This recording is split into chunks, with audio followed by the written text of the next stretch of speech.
It's what you're doing, making me feel like I'm falling.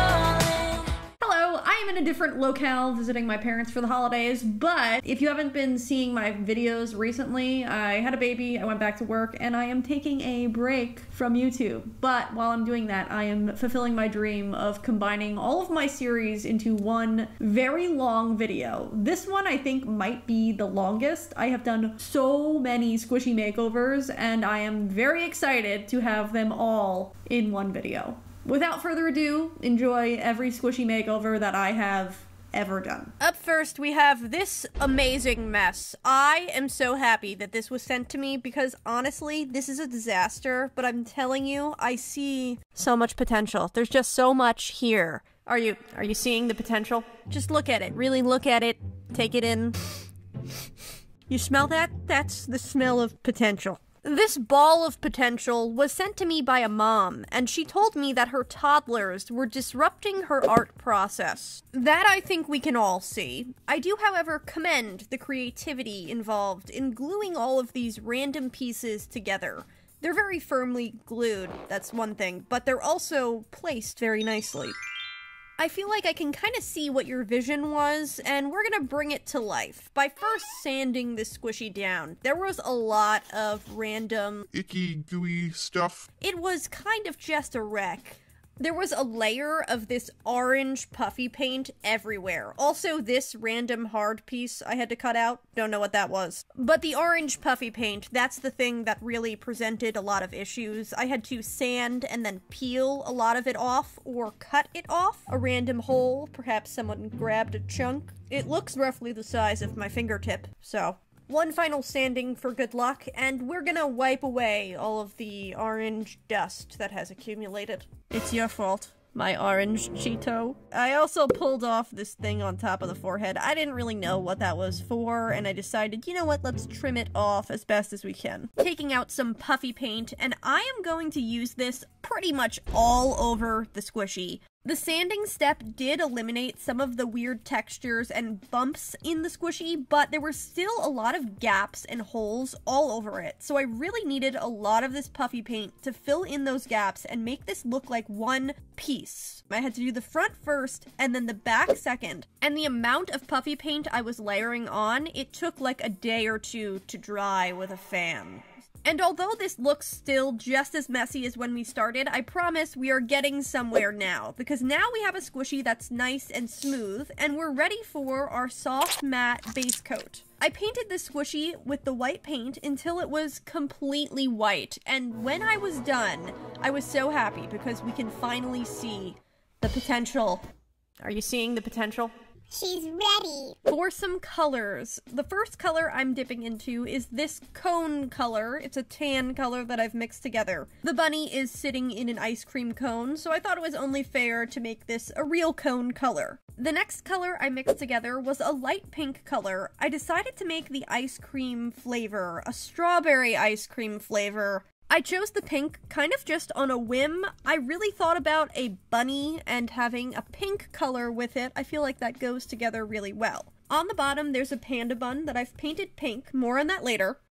But first, I'm dipping into this vanilla color for the bunny. I chose to make the bunny this color because I feel like the color combination of tan, pink, and cream are just really soothing. Also, I can't be the only one that noticed that these hands that you've glued here really look like marshmallows, and I had to make it a marshmallow color because of that. I feel like the person that made this was probably going for that, and I wanted to follow their vision. On the top of the head, there is a piece that I could not make smooth, but it's okay because I decided to actually make it a curly piece of hair. I added hearts to the bottom of the feet because that is just so cute to me. I don't make the rules. Hearts on feet are cute. Objectively. I think we can all agree. I was feeling like this was looking a little too much like a 3-color challenge because I had only used 3 colors, so I decided to add some purple sprinkles to the strawberry. I also added some sprinkles to the little swirly thing on top of the head, and now it's time for the eyes. I'm dipping into some black to give it some pupils. You'll notice I also gave our bunny 2 buck teeth off camera. I thought that was funny. So fun. I gave her some eyebrows and made her eyes pink. I felt like her cheeks needed something, so I decided to add some blush. It's very light, but I felt like it really improved the face. I also added some glimmers to the eyes. I feel like this is essential. I like to add stars because I feel like it makes it look a little extra sparkly. I also gave her some eyelashes, eyeliner, and signed my signature on the bottom. And here we have the before and the after for Penelope. I don't know, she just gives off Penelope vibes. This was so fun to do. As soon as I opened the squishy in my P.O. box unboxing, I knew that I had to paint it. I really like the way everything was glued together, and I so appreciate this being sent to me because I had so much fun doing this makeover. Welcome to the world, Penelope. Alright, let's move on to the next makeover, which is going to be actually another P.O. box unboxing squishy. This turtle that I received. This turtle has weird proportions. The head is the same size as the body, and it made me feel like, yes, we have to stand it up. Additionally, when you put it next to Seaford, I feel like these two squishies could be friends, potentially. They're both turtles, they both stand up, they're both, well, nope, this one's just decapitated. Let me just put that back. First step, we're sanding this squishy down, just to make sure that paint will stick to it. After that, I'm trimming off anything that's sticking out, and I'm taking out my tacky glue so that we can glue the head back to the body. Our turtle seems to have gotten into a very severe accident, but have no fear, the doctor is here. We just need some glue, some rubber bandages, well, hair ties in this case, because I ran out of rubber bands. We take it off and voila, you're cured. Thank God for modern medicine. Well, you still have some scars left. I had to kind of let him sit for a little bit to go back to his normal shape. He also has some marks from the hair tie. I don't know. I'm taking out some green puffy paint just to make sure that the head does stay connected to the body. Have no fear, the doctor is here. And now we're ready for the white base coat. I took out my soft matte white paint and painted it all over this turtle until it was completely white and ready for some colors. I've mixed together a bunch of blue and green colors. I decided to make the body of the turtle a light blue, baby blue, powder blue. I think it's a powder blue. I also decided to create a blended ombre effect. It took me a while to actually blend it properly, but the green is supposed to be on top of the head and then also behind the legs and arms. And now we're dipping into an even brighter green, and this one is actually supposed to be for the shell of this turtle. The turtle shell took very many layers of paint that I will not show you on camera, but just know, there was at least 8 layers of green paint on this. Because turtles have a underbelly area, I think we all know what a turtle looks like, but I like to draw it with a little yellow circle. I feel like that's a fun, cartoony way to represent the turtle's stomach. Because I could see the bottom of his feet, I added hearts. I don't make the rules, I just play by them. I see the bottom of the feet, I add hearts. I'm a simple gal. At that point, I was invested in the heart theme, so I decided to add a heart to the back of the shell. The heart is slightly off-center. I did not realize it at the time, but after I was done painting it, I realized, and at that point, there was nothing I could do. It is gonna drive me crazy the rest of my life, but that's okay. That's okay. For the eyes, I wanted it to look like the squishy was smiling. I added a mouth that had a smile, and then for the eye pupils, I made them in the shape of hearts.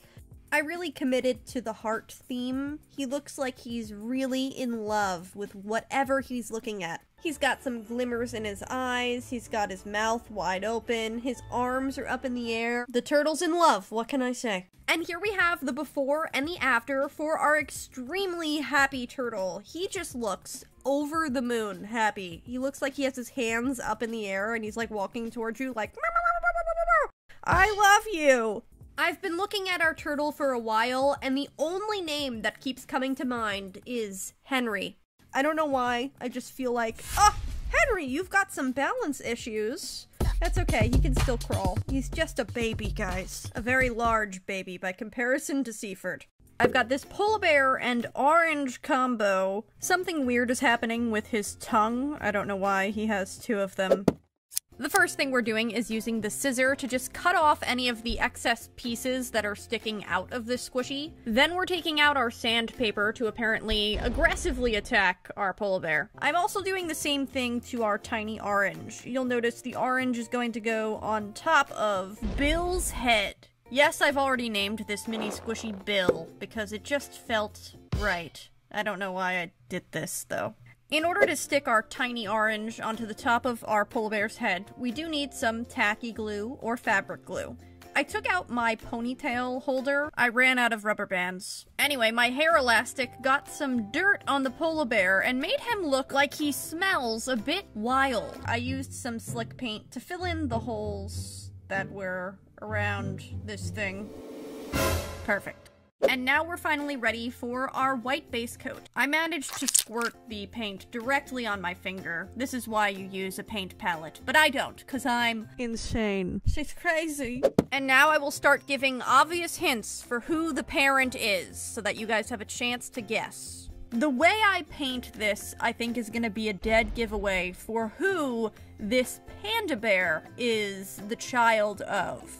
Yes, I did just say panda bear. I have only ever painted one panda squishy before, so there's only one option for who this could be the child of. This squishy is not the same color as his father's fur, but he is the same color as his father's cupcake.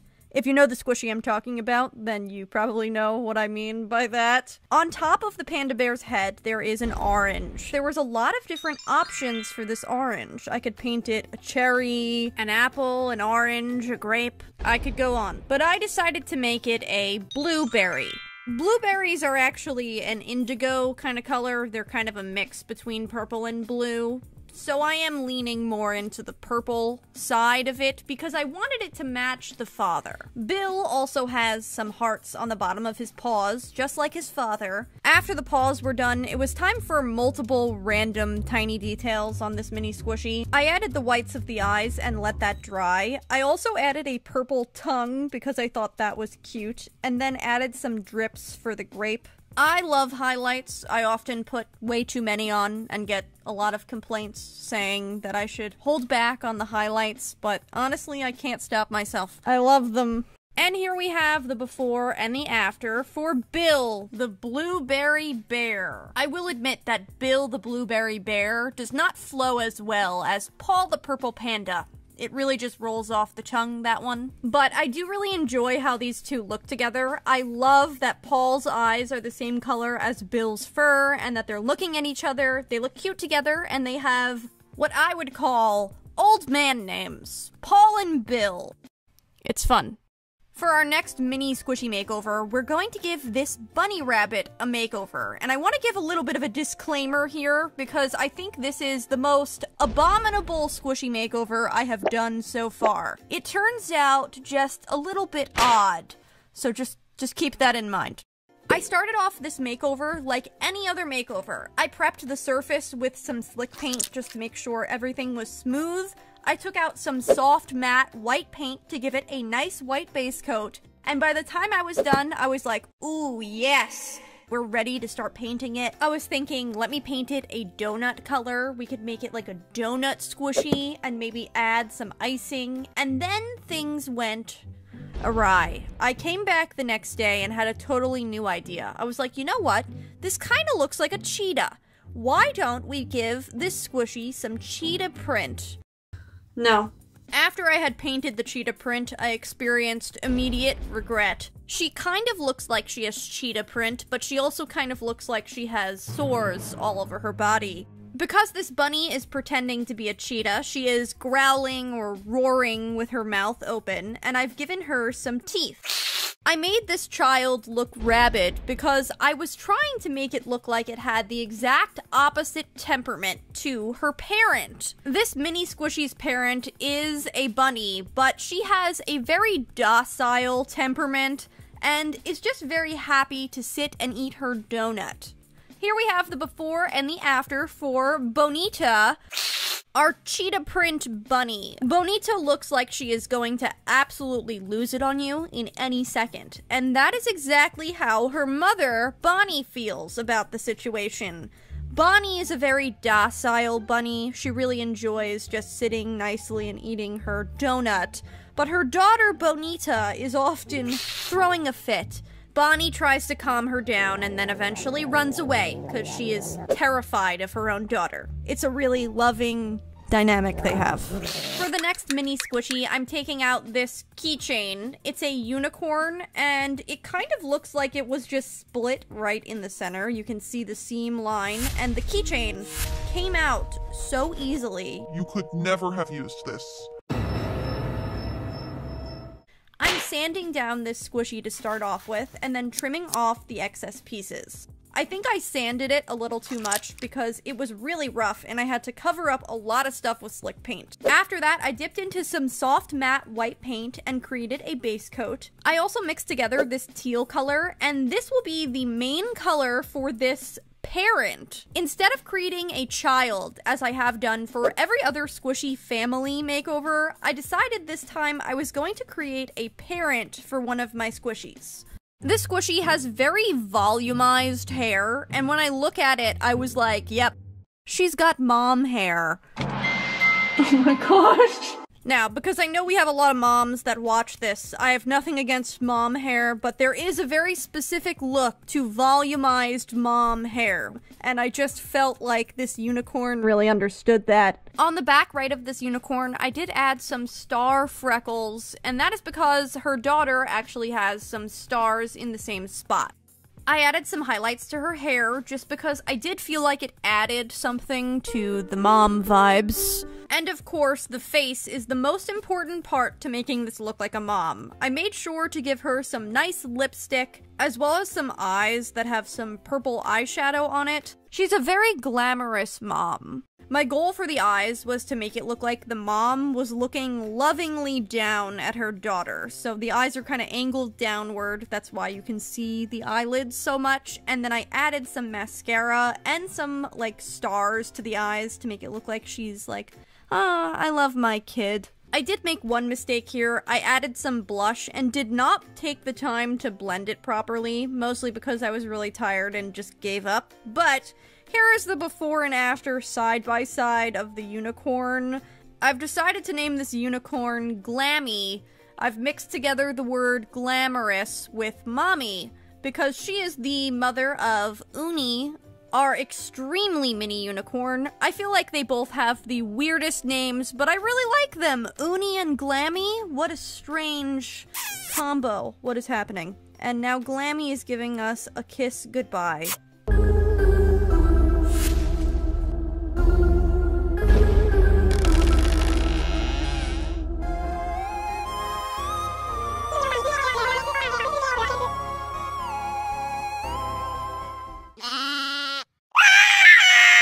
Alright, here we have 5 very large squishies. For comparison, I took out my squishy Elliot just to show you how much smaller a normal squishy is. I would feel comfortable saying this is about the size of a human infant, which is odd.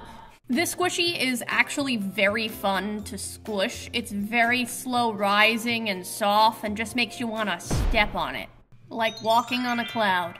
Pretty much everything about this squishy is perfect, except his face. But enough about the monkey business. Let's start looking at this banana. We want the monkey to be behind the banana. This is a very large banana squishy, but for some reason, all I can think of is a telephone. Hello. Here's the scoop. The banana is too tall. It needs to be cut around here so that we can actually see the monkey's face behind our 3 ice cream scoops. In order to achieve this, I began the long and terrible process of cutting this very thick banana in half. After the big cut was made, I realized it was very jagged. I've made a terrible mistake. I then began the process of making very tiny cuts into this banana to even things out. I'll spare you, but it was horrendous. As I was sanding this banana, I realized that banana splits have peeled bananas. This banana is clearly still inside his peel. That's a problem. So I had to make it look like this banana was a bald man. Perfect. It's monkey time. The monkey is very squishy. We've been over this, and for some reason I just felt the need to just bam, boom, boom, stop it, you're hurting him, you're hurting him! The monkey just needs a light trimming and sanding before we can begin a very small amputation. What? The goal here is to glue this banana to the monkey, but there's a little gap right there, so I needed to cut the monkey's legs off. And just a little bit of his stomach, no big deal. So we'd have some raw flesh to stick to the banana. Great, great, you're doing good, honey. Hang in there. I took out my tacky glue and basically buttered it onto the monkey. Is this monkey bread? No. I took out my rubber bands and secured everything using those. While that's drying, I took out my 3 ice cream cones and decided I needed to cut the scoops off the top of them. To do that, I basically just squished the cone really flat like a pancake and then cut the top scoop off. I'll save these scoops for later. I'm really just interested in the cone. So I'm sanding it down, and I will be sticking it on top of this monkey's head. To do that, we need to split this monkey's head open. Man, I am just really on it with the puns today. Monkey business, monkey bread, banana split, here's the scoop. The list goes on and on. Anyway, it took me a while to secure this head with a bunch of rubber bands, but I finally did and let it dry overnight, and then I took all of these off. Back to the 3 scoops, the scoops that I cut off and then left and put to the side and now saved for now. Make sense? Yes. The first thing I did was butter each of my scoops with a nice, healthy amount of tacky glue. I stuck them onto the banana and secured them with some rubber bands. I let that dry overnight as well. That's dry, and now I'm taking off the rubber bands and taking out my slick paint. I'm using the slick paint to fill in any of the gaps throughout the squishy to make sure that everything is really secured and stuck together. I am now going to bring your attention to the bottom of this squishy. It's easily the worst part of this entire makeover. When I cut this banana in half, I felt it was very necessary to do so because I wanted to see the face of this monkey. However, I did not fully understand the consequences of cutting a very large squishy in half. I did quickly realize that cutting a squishy is not enough to create a smooth surface. You really need to layer a ton of paint to do that. I cannot even tell you how many layers of paint this actually required. I do know I ran out of paint at one point, and in the end, I decided, you know what, this is the bottom of the squishy. No one's gonna see it anyway. It's as smooth as possible. Let's give up. It's time for the white base coat. Between applying the white base coat and mixing colors, I ended up using all of these packets of white paint. At this point, I was over the moon to be starting on the white base coat. I had sanded, cut, glued, and done so many things to all of these large squishies. By the time I finally got it into one piece, it was an amazing feeling, especially painting the bottom of this banana. It's disgusting, and painting a white base coat over it was mwah, delicious. Just looking at how thick this paint is, oh my gosh. I don't know why, I always want to eat it. After I finished the white base coat on the back, I moved to the front. As you can probably tell, it took a very long time to do this makeover. In total, it took me 2 months to complete the whole thing, and I think I spent around a week of that time just painting white paint. So by the time I finished the white base coat, it felt like a huge accomplishment, because now we are finally ready to paint the banana the same exact yellow color. Well, the color is slightly more pastel, and I did debate very highly if I should change it to a different color altogether, but in the end, I decided to stick with yellow. I mixed together some strawberry paint and dipped into that so that I could paint one of the ice cream scoops a pink strawberry color, as well as a part of the scoop on top of his head. For the middle scoop, I decided to make that a vanilla bean kind of color, so it's a little bit of a cream yellow, light cream ivory color. And then for the third scoop, I decided to make that one a chocolate color. This really looks like a chocolate mousse color. It looks really realistic to me for some reason. I look at it and I'm like, yes, that is the color of chocolate ice cream. For the 4th scoop of ice cream, well, there's not actually 4 scoops of ice cream, but I have decided to consider the monkey's head a 4th scoop of ice cream. I decided to make him a mint chocolate chip scoop. I did paint him a lighter green color at first, and then I made the monkey's, like, face outer part of it a darker green color. I don't know what you would call that. Now it's time for my absolute favorite part of this makeover. I decided to make it look like each of the ice cream scoops were melting. To do that, I took large cups of paint and kind of scooped the paint in big globs onto the squishy and just guided it as it dripped down. I decided to go this route of making the paint look like it was very chunky and melting because the ice cream scoops didn't really look like they were attached. Well, correction, they were actually attached. Like, if you pulled on the ice cream scoops, they would not come off or anything, but visually, they looked like they were just separate squishies, like you had a scoop and a banana. But I wanted it to look more three-dimensional and cohesive, and that is why I added a bunch of melted ice cream. I also just wanted it to have more of a realistic feel to it, even though this is obviously very cartoon-like and not realistic. I wanted the ice cream to look somewhat realistic. After all those colors were done, it was time for the details. I added a bunch of chocolate chips to this monkey's head. First, I started with the rectangle chocolate chips and placed them throughout the head just to get the general placement of things, and then I went back in and added the little tiny chocolate chip dots and mushes and everything to make it look like a realistic-ish mint chocolate chip ice cream scoop. And now it's time for the eyes. I sketched it out with a pencil first because I didn't want to get it wrong, and then I added the white parts. After the white was dry, I took out my black slick paint and added a huge pupil. Oh my gosh, pupil. After the pupils were done, I also added a huge mouth. I wanted the mouth to look like it was wide open and ready to take a big lick of this ice cream. For the monkey's iris or eye color, I decided to make it the same color as the Neapolitan ice cream he is eating, pink, vanilla, and chocolate. I used this hot pink color for the monkey's tongue, and I did make the tongue kind of extend onto the ice cream, so it really looks like he's licking that cone. Delicious. I gave our mint chocolate chip monkey some eyebrows, some eyelashes, as well as some highlights, and added my signature to the back side of the banana. And here we have the before and the after for our mint chocolate chip banana split monkey.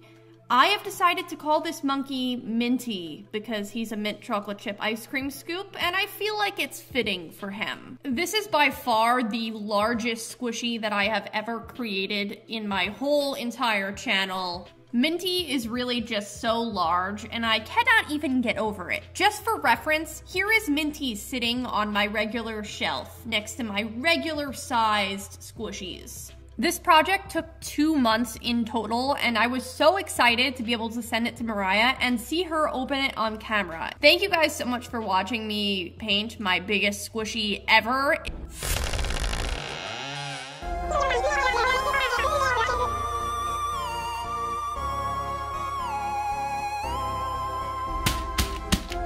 Oh my gosh. You're insane for sending this to me. Are you sure? One of my squishies will be giving birth to children. To a very small hedgehog. It's an infant. I mean, this is a very small baby.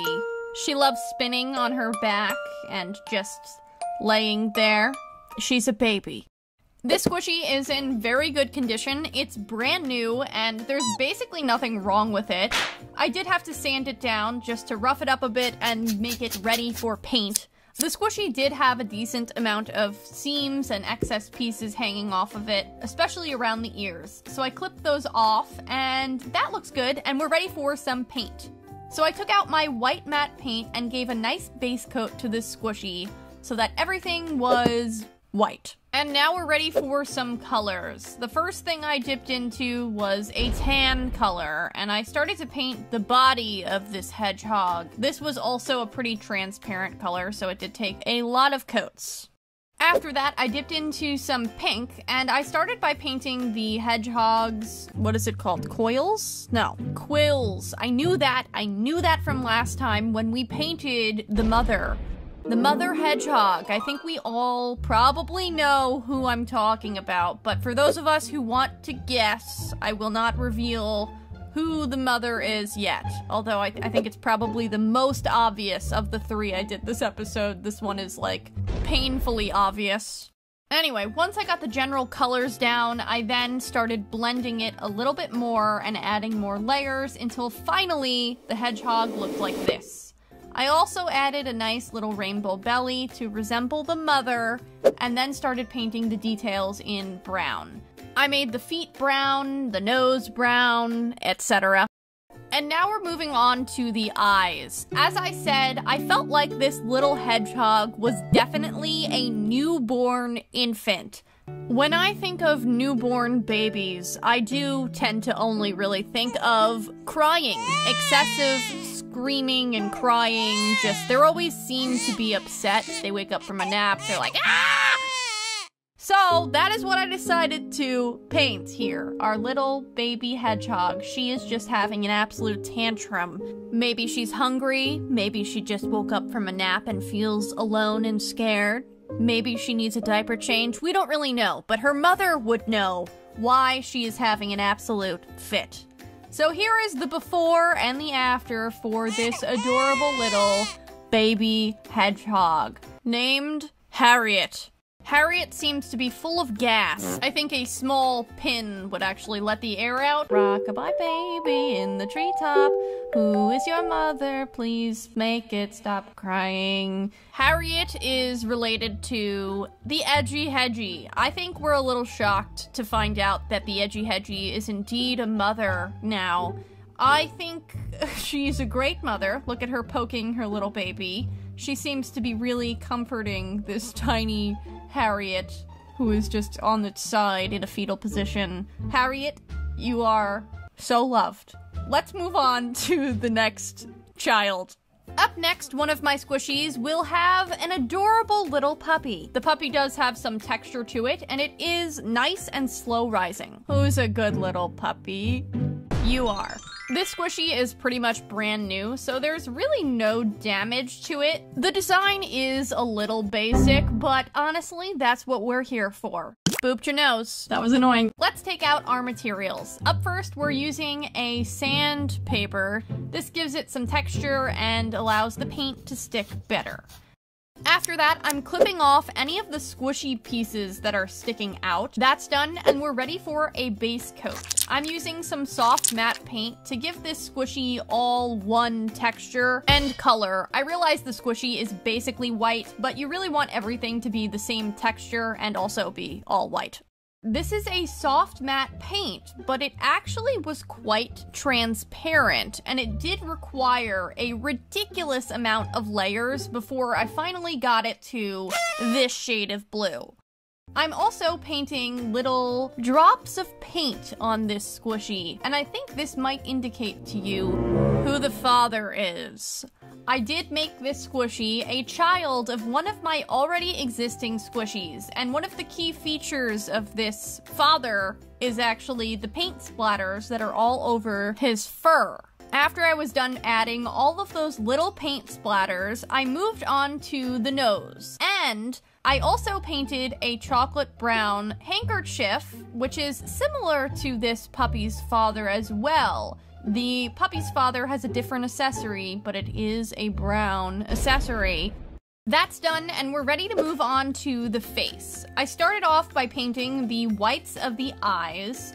I made them into a big circle because the father also has circle eyes, but I decided to scratch some of it off using my long nails. I don't really ever get my nails done, and I got powder nails, which I've never done before, and they feel really fake and long. This is a side note. But anyway, I wanted this dog to look like he was smiling and eating some ice cream, like his father. And now we move on to the most difficult part of painting this squishy: the eyes.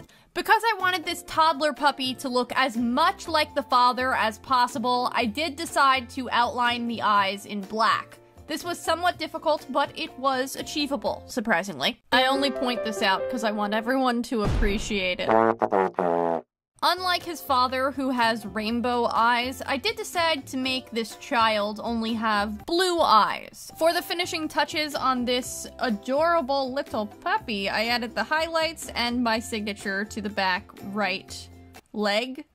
And here we have the before and the after for Joe.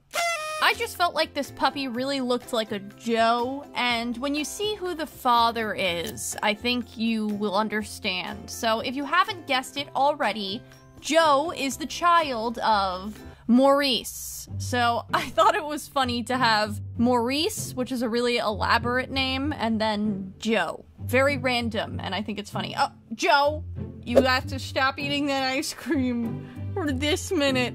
Alright, we're gonna move on to the next child. Up next, we have this little snail. It's actually a very slow rising squishy, although it is a little bit on the smaller side. I do enjoy the squish value. It's very nice. Good for petting. The eyes are kind of close together on this, and I don't really understand what is going on with this shape. It kind of looks like a worm. The back actually does have a very nice shell shape, which I appreciate, but we are going to sand everything down and give it a new design. I took out my scissors and clipped off any of the excess seams before I was ready to take out the soft matte paint and give it a nice white base coat. Once everything was all white and ready for some colors, I actually took out some lime green. I have never painted a squishy lime green, but when I saw it in Michael's, I immediately purchased this fabric paint because that's fun. For the shell, I decided to use these 3 colors and create a circular pattern with it. Just based on the fact that this is a snail, you may already know who the mother of this moody teen boy is. But in case you don't, I'm gonna give you some more clues. The mother also has a tie-dye pattern on her shell. She's quite messy, which is kind of how her son is as well. This design is different than the mother because the colors are actually a little different. The mother has some cheerful colors on her, but the son has a little bit more of a sour vibe going on. Originally, the face on the snail was actually on the body, but I decided to move the eyes to the part where I think it used to be hair up there. This is kind of giving me some Gary the Snail vibes, but I actually really like it. I went for a different eye shape than usual and tried to give it some moody eyelids to kind of make it look like he was scowling. And here we have the final result for our moody teen boy, whose name is Louis. As a toddler, Louis was always a little bit mischievous, but as he grew into a teen, he became very moody and often a little mean to his mother. Marge is just a sweetheart. She's an absolute mess, but we love her anyway. And unfortunately, she is dealing with a very moody teen boy. He just likes to play lots of video games and say, "It's not just a phase, Mom." Gosh, I love you so much, Louis. Oh my gosh, my mom is so embarrassing. The bunny is adorable. It's very squishy, it's got such a cute little face, and I thought, I have to do better this time. I have to make this creepy. So I thought really hard, and I was like, what is something that would be absolutely terrifying? And then it hit me. The worst pain in the world. A broken heart. Yes, I did paint white paint on top of white paint in an effort to smooth everything out. I swear there's a purpose to it. I'm taking out my pink and purple soft matte paint and mixing them together to create a maroon pink color. Plum? It's a plum. I used the plum color to create a dividing line down the center of this squishy, which I then later painted over and redid. Just ignore that this is happening. It is necessary for the process, but also in a larger, much more real sense, it's not necessary at all. Concept. What is my concept for this squishy? Oh yes, okay, a broken heart. There's nothing scarier than a broken heart. And for those of you who are going to say, this isn't a scary squishy, this is a sad squishy. No, wrong, incorrect. There is nothing more horrifying. This is a suffering soul. He's in anguish and his heart is literally being ripped in half, guys. Okay, so have some sympathy here. So the dividing line is supposed to be a heart cracking in half. Half of this squishy is purple and half of it is gray, and there is a crack going down the center. Since this is a broken-hearted bunny, he's holding a heart that will be broken in a second. Here comes my mistake. I added these two halves of hearts around the eyes, hated that and changed it later. I also added two halves of a broken heart to the bottom of the feet. A broken heart for a broken squishy. And then I moved on to the whites of the eyes. I want this squishy to look like he's in absolute anguish, in such pain, that we are all gonna be scared when we're done looking at it. The squishy has a broken heart and a broken body, as it turns out. He has some stitches and seams that are holding him together. And he has a mouth. We all have one, as it turns out, but his is crying. I added the pupils and a tongue inside of the mouth, and then I took out my blue soft matte paint because I wanted to make it look like this squishy was crying. Well, I guess technically he's actually sobbing. This squishy reminds me of that video with that little kid that says, "You poked my heart." You poked my heart. Who poked his heart? Anyway, we're covering up these, like, weird things that I added around the eyes. I just didn't like that. To finish up this squishy, I added some twinkles to the eyes, painted the little bunny tail, and added my signature to the back right butt cheek. And here we have the final result for this broken-hearted squishy. He is just so sad. My heart breaks for him. Overall, I think I do like this squishy. I feel like he does still look cute, but there is a creepy vibe to it. Regardless, this squishy is definitely very different from my usual style, and in that sense, I do feel like I succeeded a bit. Let's move on to the next squishy, which is the sloth with the scary fake rainbow that's not in correct rainbow order. Oh, hold on, I think you got something on your face. Let me get that. The sloth himself gives off really weird vibes. I don't know what's going on. Is he, like, contemplating something? To prep this squishy for a creepy makeover, I'm trimming off any of the excess seams as well as sanding him down. I also took out the fake rainbow and really wanted to put it on top of the sloth's head. Who wants the rainbow on their head? I don't know why, but it was just calling to me. It felt like it was a perfect fit, and I was like, yes, these go together. So I rubber banded them together and let it dry for 24 hours. Took that off and let it, like, decompress. And now we're ready for our white soft matte paint. I gave a few layers of this until everything was white. And then I took out my white puffy paint just to fill in the gap between the head and the rainbow. Make sure everything was one piece and didn't fall apart. Now that that's prepped, it's time for some colors. And to think of something scary. At this point, I didn't really have a concept, so I spoke to my sister Alina, and we started to brainstorm what are things that are scary. And something that is absolutely horrifying is space. Hear me out. Space is endless. There's no air, we can't breathe, and it just goes on forever. There's just a massive, dark hole of emptiness. We don't know anything about it, and it's horrifying if you really think about it. The other thing is, I felt like this sloth was a contemplative? I don't know. What's a synonym? Pensive. He's a pensive sloth. But why is he so pensive?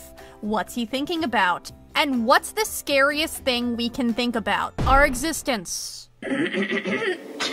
So to make this the scariest thing in the world, I decided to make this sloth have an existential crisis. I don't know if this is making any sense, but I didn't want to paint the rainbow as a rainbow. I feel like rainbows are too cute, and it doesn't fit the challenge. So I thought if I made the rainbow into a scary galaxy where there's just endless space and this sloth is deeply contemplating the ends of the earth, and that's pretty horrifying.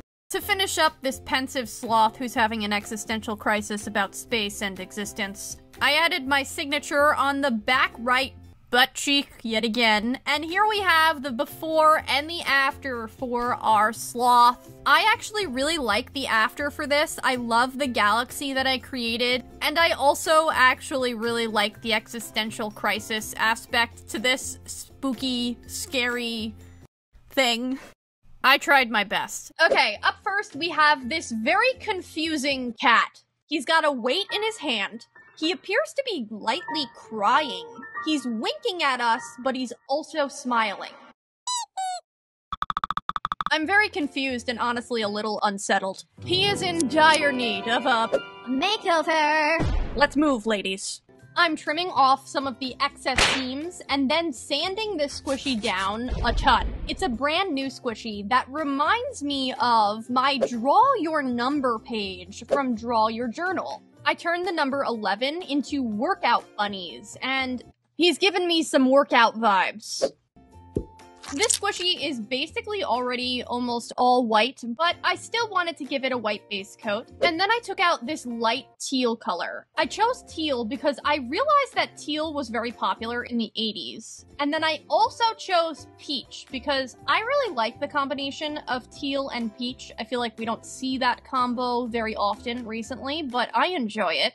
And then I also decided to mix together a hot pink color for the weight. Just like the workout bunnies, the cat is holding a weight. I also decided to add a hot pink sweatband to the top of his head. So I guess this cat is actually an 80s workout cat, just like the bunnies.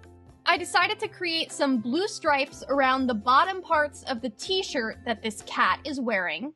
And now it's time for some white details on this cat. The first detail I added was a white stripe through the center of the sweatband around its head. After I got the colors down, I evened out the lines. They were crooked. And then I started to add some stars. I added stars to the weight, and I also added stars to the face. This cat is obviously working out. I mean, he's holding a weight, and he's really sweating a lot. But he's not sweating normal sweat droplets. No, that would be weird and too realistic. This cat is sweating stars. I was kind of going off of the idea of seeing stars, like you're so faint you're seeing stars, but it kind of doesn't really make sense, but he is sweating stars. I added the B part of my logo to the shirt. I kind of felt like it made it look more like a sports jersey, which is fun. I also added some more white lines around the bottom of the shirt and the shirt's armholes. What are they called? Can't think of anything else. We'll go with that. And now it's time for the eyes. I added the whites of the eyes first. The shape of the eyes, as well as the mouth, is kind of the most important part of this squishy. I decided to make this squishy very expressive. So here's the thing. When you look at the pose of this squishy, it really looks like he is screaming. And I just had to embrace that fact. He looks like he's scared. Whenever I do these makeovers, I often feel like the squishy chooses its own personality. Like, I'm just painting and I'm slowly discovering who the squishy was all along. And when you look at this squishy's pose, he really does look like he's just scared. He's holding his hands up, his fists are clenched, he's crying, he looks like he's like, "Ah!" Maybe this workout cat is just really scared to work out. And you know what? That's relatable. I too am afraid to work out this intensely. This would be really scary. I might start crying. Who knows? Okay, here is the before and the after for this workout cat. I am absolutely obsessed with the way this turned out. I love how expressive the eyes and the mouth are. I love that his hands are like clenched around his face like he's just terrified. It's a little bit different than my other squishies' expressions, and that's really the reason I love it. He's so funny. Okay, let's move on to the next squishy. But first, I am very excited to announce that I have released a set of 10 coloring pages on my Teespring with scenes of some of my favorite characters. Val, Chippin' Cherry, Goldie, Graham. There's a lot of characters. These are downloadable pages that you can download and color the way you want. I also may have hidden a very small Bella signature on each page because I like I Spy. That's just for me. Alright, Edgy, let's get back to the makeovers. Up next, we have this galaxy deer. I've been wanting to paint this squishy for a while because the shape is very cute. However, I feel like the way it was painted kind of makes the face look a little dead in the eyes. Squish value is a 6. It's just not as soft as it looks. I had to do some trimming on the deer's horns or tusks. I never know the anatomy of things. Antler. Oh my gosh, that was so easy. After a nice sanding, it's time for a white base coat on this little deer. Once the white base coat is done, I mix together this light purple color, which I understand is vaguely similar to the dark purple color we started with, but what can I say? I was loosely inspired by the original. No, not actually. I just really wanted to use periwinkle for 2 reasons. Number 1, why did we name this color periwinkle? It's a weird word. It just sounds weird. Periwinkle, periwinkle. It's an odd word, and I enjoy that we're all just living with it. Number 2, I've just recently been obsessed with the color periwinkle. It is a very pretty color, a blue-purple color, purple-blue, more purple, a little bit of blue in it, and I just love it. I also added some pink to the deer, which I realize is also vaguely similar to the original color scheme. Oops. Once I applied like a million layers of that pink color, I added a royal blue color to the bow. I wasn't originally planning on making the bow royal blue, but I felt like it really popped. The pink and purple were giving me very Polly Pocket Barbie 2000s vibes, so I needed to give her a choker. Obviously. I added hearts to her feet because every time I have the opportunity to do that, I will do it. You know what they say, hearts on the feet makes the heart sing. Sounded better in my head. Anyway, I'm adding little dots to the choker and painting her cute little Pink tail. And then we're dipping into this very pale brown color for her nose and her mouth. I also gave her a tongue with that pink color. We're adding the whites to the eyes.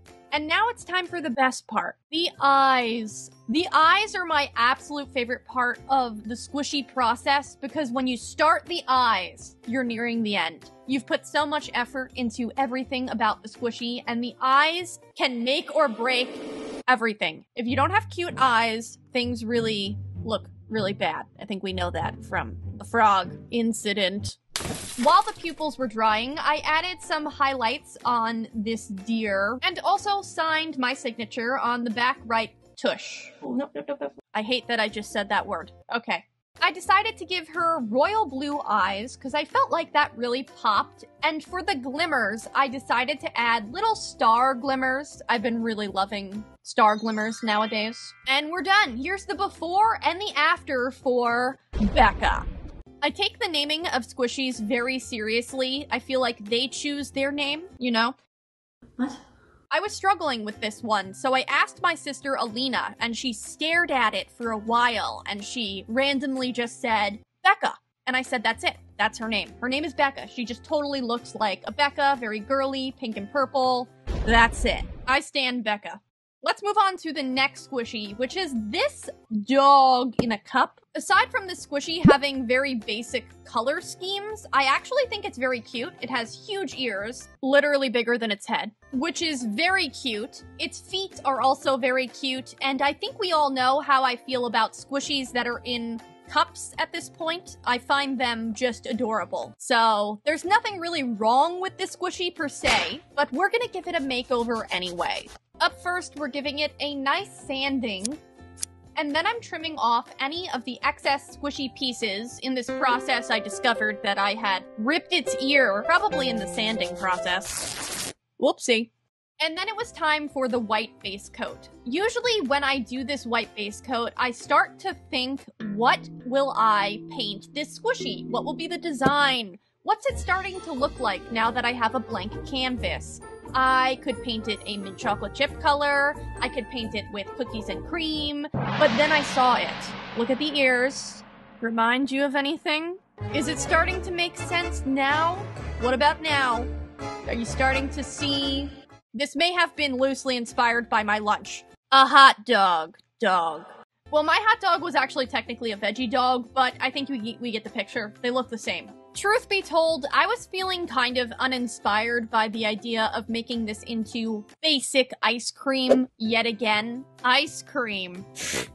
Been there, done that. I ain't going back. That's definitely a song.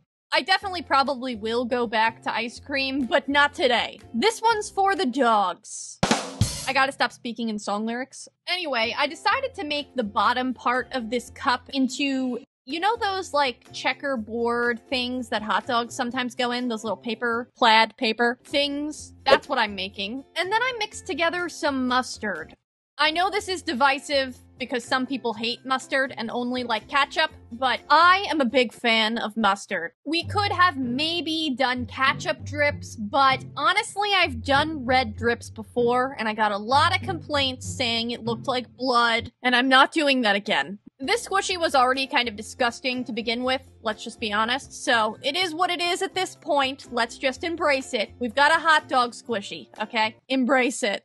After I finished painting the actual hot dog part of this squishy, I mixed together a relish color. I know that this is going to be the most divisive thing of all. I will admit, I do not like relish. I like pickles, but relish is just disgusting. However, I wanted another color on top of this hot dog, so that was the choice that was made. I also added ketchup and mustard to the hot dog ears. At first, I just did ketchup, but I felt like the mustard really made it pop. And then we're dipping into some white for the whites of the eyes. I wanted the eyes to look like he was smiling a tiny bit, and it took me a second to get the shape correct. But once I did, I moved on to the nose and the mouth. For the mouth, I decided to have a very large tongue that was licking the mustard inside his cup.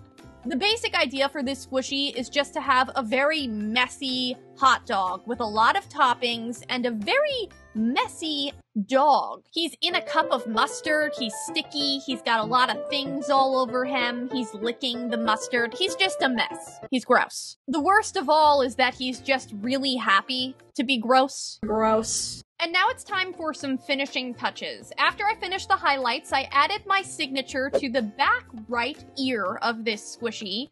I did it in red because I actually decided to paint the iris for this squishy red. If I could do this again, I probably would have chosen to do green eyes because I feel like the red eyes just look a little evil, which is just not really my thing. Here's the before and the after for our disgusting hot dog squishy. I really like how gross he looks, and I know it's like a little bit weird, but I also like that it's different. I haven't seen a hot dog squishy in this form. I feel like it's a little bit interesting. I've decided to name this squishy Sid. He just looks like a Sid. Sids seem like they would eat bugs and pick their nose and just be vaguely sticky. Probably because he's sitting in a pool of mustard. Okay, so here is my bag of squishies that I have ruined. Fixing squishies I've ruined. Informative note, I have had these in a bag for a while and I've been afraid to even try. But today's the day. Which one will I do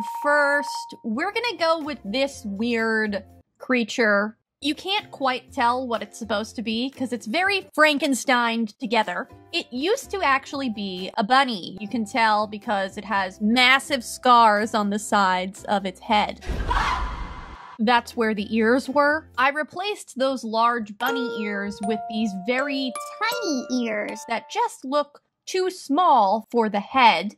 Everything about this is totally ruined and cracking, but we're gonna attempt to fix it. The first obvious step to fixing this is to smooth things out as best as possible. So I'm using some puffy paint and really trying to cover up some of the scarring. However, this squishy has a ton of scarring and uneven bumps around the head. So much that I decided to make it part of the design.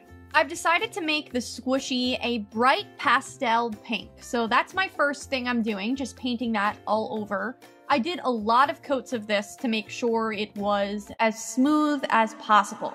Then I took out some yellow and I decided to mix together a lemony yellow color. I wanted the yellow to look like a lemonade color because I decided to theme the squishy after pink lemonade. Pink lemonade is pink, but there's also lemons in it, so it would be pink and yellow. Once the base coats were down, it was time to solve the giant chunks that had been carved out of the head of this bunny rabbit. I decided that the best way to cover up the large scars and gashes on this creature's head was to take the lemonade color and just make it look like it was really dripping all over the head. Something that worries me a bit about this video, I will say, is last Squishy Makeover I did. Squishy Makeover number 10. I was getting a lot of comments saying, oh my gosh, this is your best Squishy Makeover so far.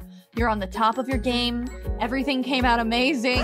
And I was like, oh no, oh no, oh no, oh no, because I knew the next Squishy Makeover I was doing was fixing squishies I've ruined. And that is kind of a really hard type of Squishy Makeover to do, and I'm just hoping that this is going to come out kind of as good as my usual squishies. I'm trying my best. Once I had painted all of the yellow and pink on this squishy, it was time for some details. I felt like it was missing something on the head.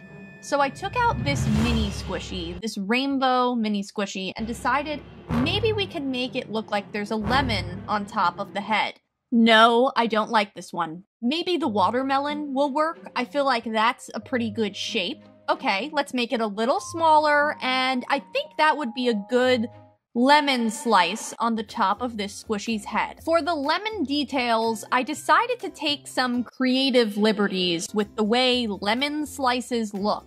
I decided this lemon slice looked way too much like a slice of cheese. A triangle of cheese, really. The pink and the yellow looked way too separate, and I felt like I needed the pink to be on the yellow to bring things together and really balance it out. So that's why I decided to make the pink polka dots on the lemonade and also add the details in that pink color. And then I decided I needed a third color. At first I made them polka dots, but then I decided to change it to hearts because I just like hearts. I think they're cutesy. So I added these orange hearts all over the lemonade. This squishy is really starting to look very unrealistic. Lemonade does not have pink polka dots and hearts in it, but oh well. I added the white parts of the eyes into the circle that was already there. These are huge circle eyes, but I really couldn't change it because of the indentations. I made the mouth yellow at first and absolutely hated it as I started to look at it. I was doing the pupils and I was like, oh no, the mouth looks like it's glowing.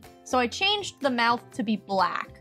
And I think that's better. I also added some details around the eyes, the eyelashes, the eyeliner, and the eyebrows. Moving into some orange, and we are making the iris of this, I guess it's a mouse. It's kind of weird because this thing kind of looks like a mouse with cheese on its head, but it's also pink. I don't really know, guys. I was going for pink lemonade, but I feel like this could also be a cheesy mouse, which is kind of more disgusting to me because it looks like a bright nacho cheese on a mouse. Here is the before and the after, and I have to say, honestly, side by side, this is a massive improvement. I absolutely love the colors. I really love the eyes. I do feel like when you look at it, it's a little confusing because it looks like a mouse with cheese on it, but then it also has pink lemonade colors. It's very weird and very confusing, but I also think it's cute. So I'm conflicted. I don't know. Let's move on to the next squishy, which is going to be this heart-shaped cupcake. I don't know what this is supposed to be. It was made in my homemade squishy video, which went so wrong. It was unbelievable. And it's very, very hard to press. It's not very squishy, but I do like the shape, and I felt like it was worth painting. Taking out my pink toolbox to get my scissor. This is a very thick squishy, so I wanted to cut off some of it, but I realized the scissor wasn't gonna cut it. I instead used a knife. Slice it off. Nice. Okay, what are you doing? I'm taking out my orange and I'm going to be mixing together a tan cookie color because I have decided to turn this squishy into a sugar cookie. Once we have the tan cookie color, well, I had to mix in some more white, and then we're ready to paint. Our cookie. The front of this cookie is so smooth and well shapen, and then we have the back. The back looks like a sponge, and there's really not much I can do for this. I layered it on thick and tried to cover the holes, and then it's time for some frosting. Here is where things really started to go wrong. I was trying to just have fun, creating a fun sugar cookie decoration, and I think I got a little overconfident. In the past, I did a video where I actually decorated real cookies with real icing. I had so much fun in that video, and I thought I did a good job. I really liked the way it turned out. Going into decorating this, I said, this is just one cookie. It'll be a piece of cake. But as I decorated this cookie, it started to get worse and worse and worse. I assessed the situation. It looked like it had way too much icing, but I wanted to try to fix it again. So I added even more paint and made it even worse. This is just a mess. It's disgusting. I had to wipe it all off. I just could not take it. It was horrible and I wanted to start again. This is what happens sometimes when you don't go in with a plan. My first attempt was a disaster because I did not decide what I was gonna do before I started painting.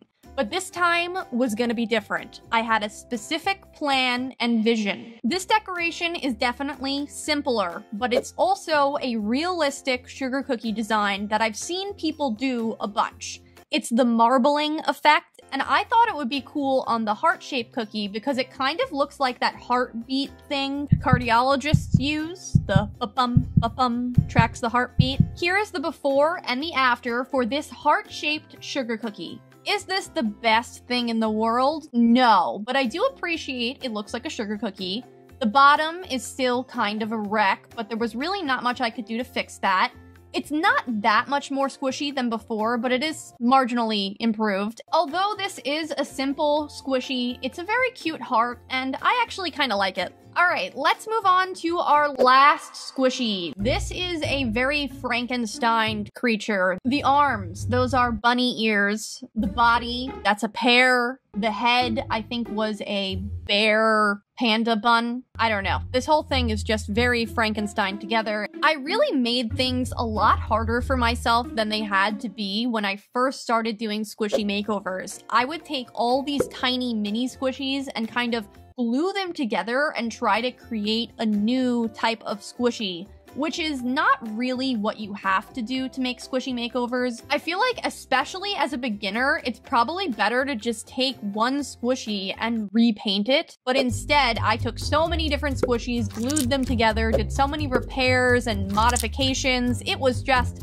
too much to do as a beginner. But honestly, this tendency to overcomplicate things as a beginner is just very me. When I don't know how to do something, I'll make it as complicated as possible and try the hardest possible way to do it first. I always feel like this helps me to learn as much as possible at once, and then after I've learned all that, I can go back and do it the normal way. It's definitely a weird approach to learning, but it's what I like to do. You can see the arms and the tail are very bumpy and weirdly shaped, so I tried to fix that by covering it with the darker blue, and then I moved on to the face. I started off by doing the whites of the eyes, and then I added the nose and mouth for this seal. I feel like it looks most like a seal, so we're gonna go with that. The nose kind of stuck out and the mouth had an indentation, so I couldn't really change the placement of that. And once that was done, it was time to add the pupils for this blue seal.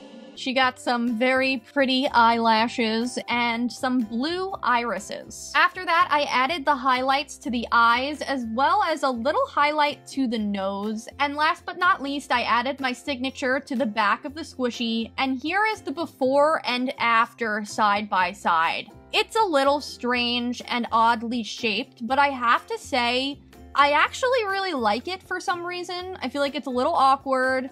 It's not the best thing I've ever created, but it's also kind of cute, and it's different because there's no squishy out there that's shaped like this. The Edgy Hedgie. He's a hedgehog that is dabbing, so of course he's very edgy. This is a kit, so it came with this very terrible paintbrush that is falling apart, has this weird hay coming out. Don't like that. The kit also comes with some paint. The pink is a very weird pastel pink that did not feel like the correct kind of paint, so we are ignoring the paint and the paintbrush. I'm really only interested in the Edgy Hedgie. I've heard really bad things about these squishy kits, but I have to say, this squishy was very smooth, very soft, very slow rising. This is a 10 out of 10 for squish value. I'm taking out my Squishy Makeover case. This contains my tools for Squishy Makeovers. I've got a scissor, some random tools for fabric paint, and the sandpaper. I lightly sanded him and thought back to my Draw Your Journal wish page, where I recently colored a very rainbow hedgehog. And that got me thinking, what if I turned my wish hog into a real squishy? I don't know why I just said wish hog. Is he a wish hog or is he an edgy hedgie? This is his evolution. He's evolving from an edgy hedgie into a wish hog. And now we're mixing together our pastel rainbow colors. Once my pastels have been mixed together, I'm starting out by taking out my hedgehog and dipping into the light pink color. I've decided to create a real-life squishy version of my Draw Your Journal wish hog. I think I gotta stop calling it wish hog, guys. I can't say it without laughing. Wish hog. Anyway, my wish hog has rainbow colors on its fur. Or what is on the back of a hedgehog? Quills. The quills are on the back, and if those quills come out, we make a wish on them, obviously. It's sort of like the more dangerous version of a dandelion. You make a wish on a dandelion, it's a nice poofy fluff, and it floats away, ever so gently. You make a wish on a hedgehog quill, high stakes. It's potentially dangerous, but you know what they say, high risk, high reward. Sure, you might poke an eye out wishing on a wish hog, but maybe your wish will come true with more pinpointed accuracy. Because the quill is pointy? Or at least I imagine that would be the case if you wished on a wish hog. I, of course, have never actually seen one in the wild. They're very hard to catch. But they exist. You just gotta look around, open your eyes, maybe Google it. They're out there, alright. You just made that all up, didn't you? No? Yes, I did. Wish upon a wish hog. I don't know if it's actually a thing, but it's pretty funny to imagine. Anyway, so you can see here my wish hog has a rainbow belly. I'm kind of picturing the belly to be kind of like a Teletubby's belly, or even a psychic ball where you can see your wishes coming true. The wish hog also has a nice, sweet pair of shades that are in rainbow colors, of course. He kind of looks like an 80s hedgehog. He's got a lot of rad vibes. He's very bright and colorful. He's got a bit of a perm in his hair. Honestly, he's giving me very disco vibes. So maybe this is also an 80s wish hog. He'll grant your wishes, but everything will have an 80s twist to it. The finishing touches on this hedgehog are to add some highlights. So for the sunglasses, I made the glare rainbow, and then I put a white highlight through the rainbow glare,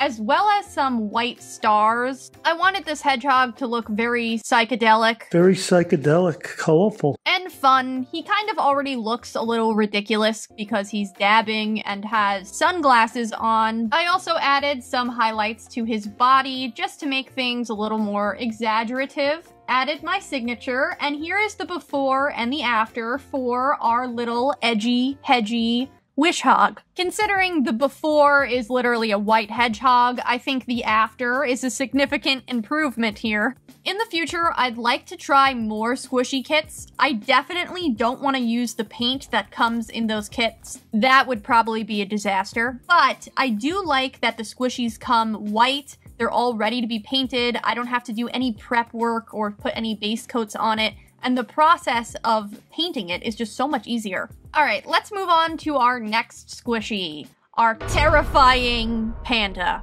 How could something that's supposed to be so cute turn out to be so scary? It looks like it should be cute, but there's something in the eyes that he really is just haunting.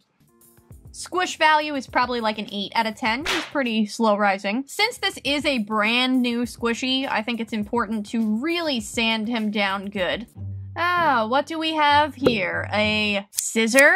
Yes, I've got to trim off all the excess little squishy pieces that would stick up if paint were put on them.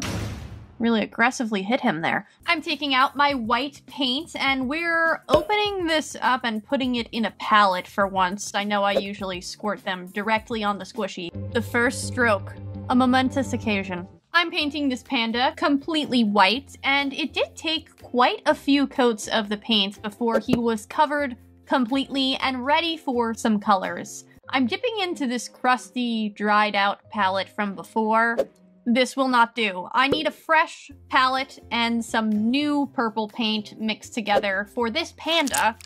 Only the best for my little panda. Named Paul. Paul the panda. I don't know, it just has a nice ring to it for me. Paul the panda. I had a friend named Paul in college, and he was always very chill, and I feel like that's the vibe we're going for with this panda. We want him to be chill vibes, you know? So as you can see, I have chosen purple for Paul the panda. Paul the purple panda. Even more alliteration, I love to see it. Anyway, as you can see, this purple that I have chosen has very minimal white mixed into it, the matte white, which is why it's so transparent and required so many coats of paint. I can't even express to you how many coats of purple paint I put on Paul the purple panda. I lost count. At some point, after layering all of these coats of purple paint, Paul was finally ready for some white touch-ups. This was mainly for the places that I painted purple in the wrong spot. And there were a lot of those places because Paul the purple panda has a lot of purple areas on him, lots of spaces for me to mess up and make a mistake. But finally, I was ready for some details. We're doing Paul's nose a purple color because he's purple. And we're also coloring in his mouth purple. My goodness, could this guy pick a different color, please? No, I actually like this purple. I also fixed his little tail, made it white. I gave him the whites of his eyes. And while that was drying, I decided to do the inside of Paul's ears with a light purple color. This is a different shade. I also added some hearts to the bottom of the feet. I just thought that was very cute. Once the whites of the eyes had dried, I added the pupil. And while the pupils were drying, I moved on to the cupcake. So I wanted to have a different color here. I didn't want him to just be a monochrome purple panda. So instead, we decided to make him have a blueberry cupcake. His eyes are also the same color as his cupcake because he only has eyes for his little cupcake. I must stop saying whittle every time I say little. I will stop. I will stop. Last time. His whittle cupcake. Okay, I'm done now, I promise. Paul the purple panda is getting his finishing highlights. The highlights in the eyes are always my favorite part, and honestly, this little panda looks so cute, I could scream. But I won't. I'll add my signature to the back of Paul the purple panda, and here is the before and the after for Paul the purple panda. He is very cute, I have to say. I think this might be one of my new favorite Squishy Makeovers that I've done. I just really like this one. I think he's super cute. He's just got such a friendly face, you know? He looks very content and very chill, which was what I was going for. Pauls are usually chill. Let's move on to the next squishy. This little unicorn. He's a mini squishy, and it's actually like a very miniature squishy. This isn't any ordinary mini squishy. You know how poodles come in miniature, toy, and then teacup? This is the teacup size squishy. The painting was very bad. It's like so off-center, and he's got a lot of excess seams that really need to be cut. I mean, that horn is horrible. He's got stuff sticking out everywhere. There's a lot we can do here. This squishy is going to need a lot of trimming. In particular, his horn had to be plucked a bit and trimmed up, and finally, well, I actually cut a little hole in the front of his head. There, you'll be okay. Dipping into some white paint. Wow, that is quite a lot of white paint for such a very small squishy, but yes, we are giving a white base coat to this very tiny unicorn, and now he's ready for some colors. You guessed it, the unicorn is being painted purple. I was on a real purple streak this week. I just was really vibing with purple, as well as mint. There was something about that color combination this week that really stuck out to me. Purple and mint, like peanut butter and jelly. They just seemed to go well, and that is why we ended up painting this squishy with that color scheme as well. Whenever someone is painting a unicorn, I feel like going with a My Little Pony vibe is always the best move. They've got good color schemes, they got fun personalities, and personally, I'm just a big fan of the My Little Pony style, I guess you would call it. I will say I don't follow My Little Pony whatsoever, so if this looks like a My Little Pony, I would have absolutely no idea. Because this unicorn is absolutely so small, I made my signature just the bee heart, and I really like it like that. I may actually consider signing my squishies like that from now on, just because it's so much easier. Here is the side-by-side of the unicorn before and after. I definitely think it's an improvement considering how many seams there were before. I also just like the design now better than I did before. I think it's more in my style.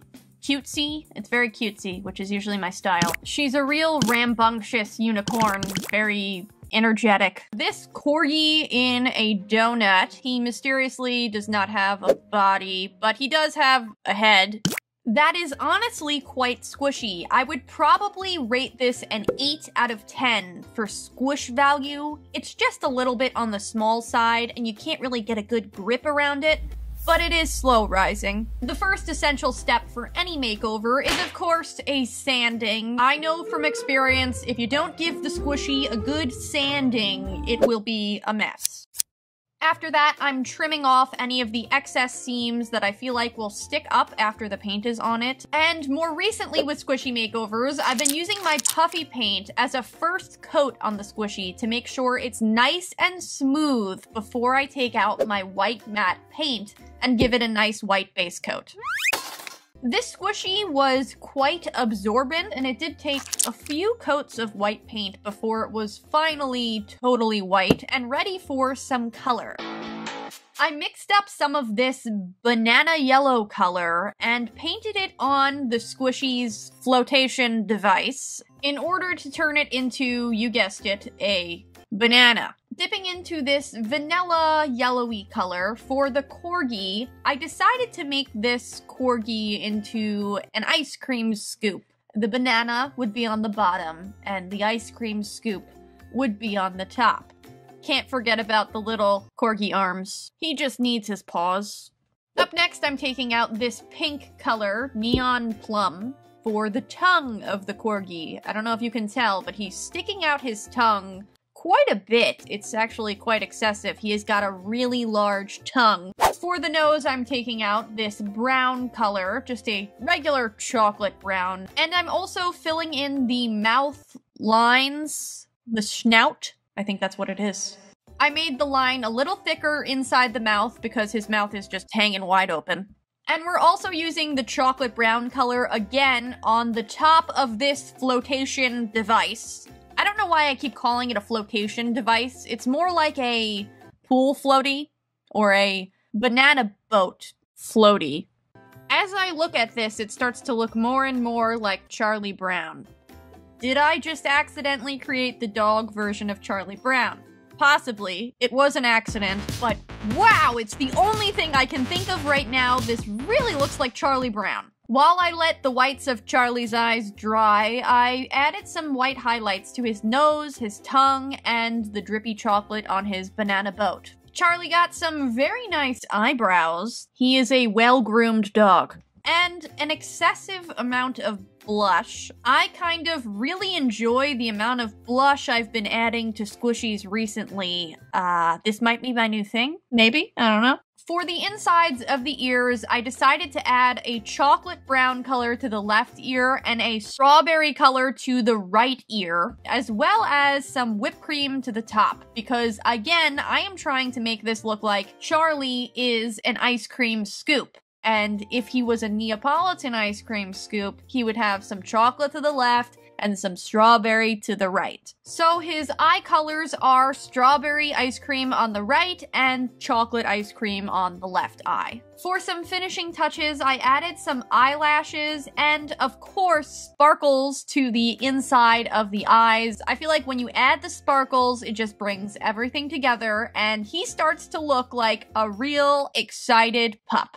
Here is the before and the after for this corgi. Overall, I think he did turn out pretty cute. I like his eyes, and I'm really excited to move on to the next two squishies. A corgi family. If you were thinking that I was doing that, you guessed it. I had a couple of comments on my Shop With Me video asking me to do a corgi family, and I thought that was such a cute idea that I had to do it immediately.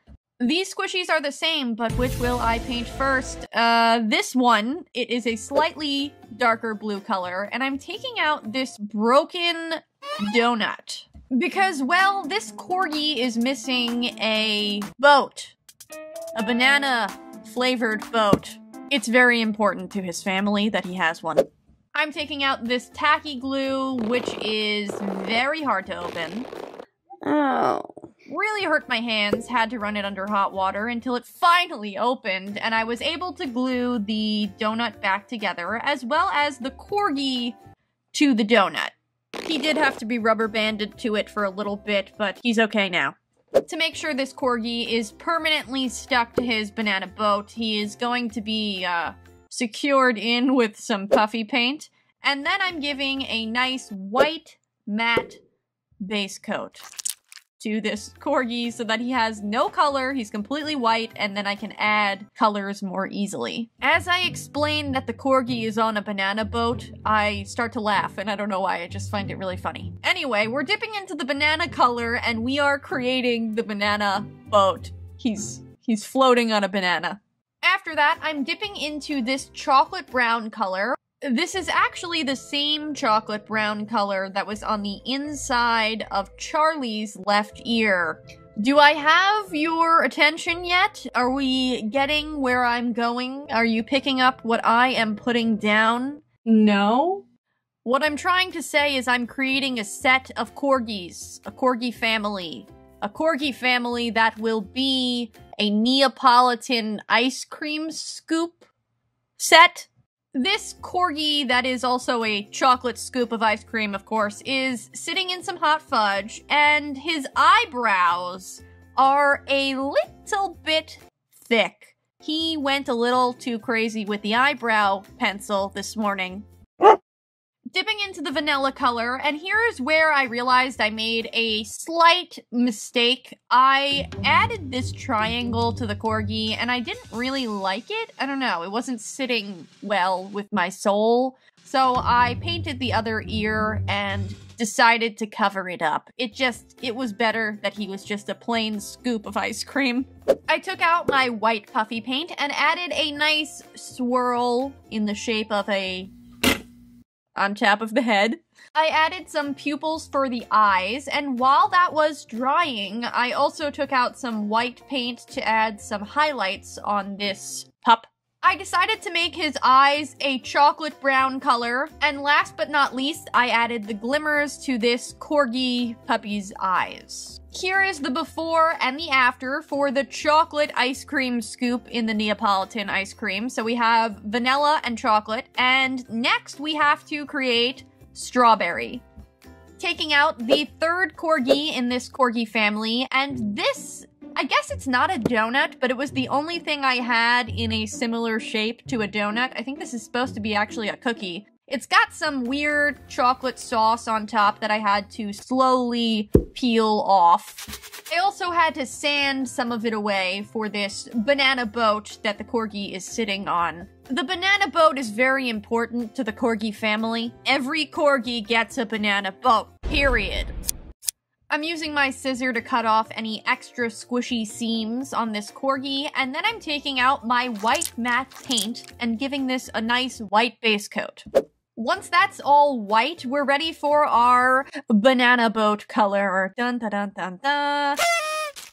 Except this corgi's boat is a little weird. It's not like the other boats. It's all bumpy, and it doesn't have the smooth donut texture to it. And I thought, let me play that to my advantage. Maybe this corgi is a little weird. Maybe he stands out in some way. But then I got distracted, because I was painting this corgi to be a scoop of strawberry ice cream, and then I slowly realized that it looked like a pig. This doesn't look like a corgi at all. It looks like a pig on a barrel of hay. Oh my goodness, I can't unsee it. What am I going to do? Absolutely nothing. While I would have really enjoyed turning this corgi into a pig on a barrel of hay, it was honestly too late in the process. I had already made 2 other corgis. I really wanted this guy to be part of the corgi gang, and I couldn't afford to make him into a pig like I so desperately wanted. Like her family, Miss Piggy is sitting, of course, in some chocolate sauce. While the whites of the eyes were drying on Miss Piggy... I really gotta stop calling her that. I added some highlights to the chocolate sauce and her nose. I also tried to make her eyebrows more delicate this time, and added some whipped cream to the top of her head. Since this corgi is sitting on an oddly shaped banana, I decided to make the eyes look a little bit more awkward than the other 2 corgis' eyes. Her eyes are facing in, they look a little bit cross-eyed, and she just has a really derpy, stupefied look to her, and I think it's quite funny. Here is the before and the after for our strawberry corgi, and of course, here's the before and after for all 3 of the corgis. They are kind of sentient scoops of ice cream, right? Vanilla, chocolate, and strawberry. A corgi family of ice cream. Scoops. I actually am very happy with this one. I really love when I do sets, and I really like when they have a cool theme that goes together. To start off this video, I of course headed over to the Dollar Tree to pick up my favorite Squishies.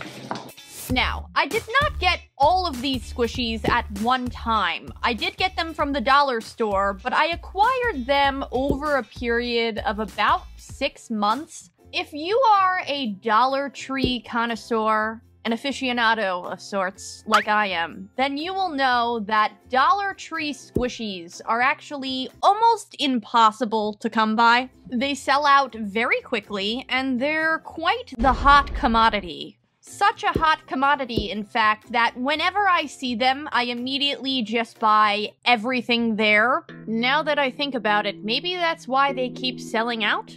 No. My first squishy and second squishy are actually going to be these 2 foxes. I have this idea for a dynamic duo. 2 dashing young lads. Booped your nose. No. Don't ask me why I remember this, but I'm pretty positive that Mariah Elizabeth— okay, wait, pause. Wow, he's got a big hole in his head. That's gonna need some stitches. Mariah Elizabeth did a squishy makeover on this type of squishy, and I remember this because when I looked at this squishy at the dollar store, I said, hey, why do these eyes look like olives? Distinctly an olive. And then I was like, oh wait, I'm pretty sure Mariah said the same thing. I would have bet $1 million that Mariah Elizabeth made a video and commented that a squishy's eyes looked like olives. I cannot find that video. I have been driving myself absolutely insane trying to find this video, and I'm starting to believe that I may have just made this up in my head. Maybe the video doesn't exist at all. Maybe Mariah Elizabeth painted a fox, and the fox had eyes that looked like olives, and maybe I just thought it in my head. I don't know. If you have heard of this, please leave the link below. The olive eyes. Where are they? Where are the turtles? Where are the turtles? That was a quote from The Office. I don't think anyone's gonna get that. No. Okay, we're gonna move on from the olive eyes and start painting with blue. My idea for these 2 foxes was to turn them into superheroes, kind of. so I gave them boots, and I decided to turn the triangle of fur on their chest into a handkerchief or cape, I guess. I made the inside of the ears blue because I thought that looked nice. After I was done painting the inside of the ears blue, I flipped this fox over and painted its tail blue as well.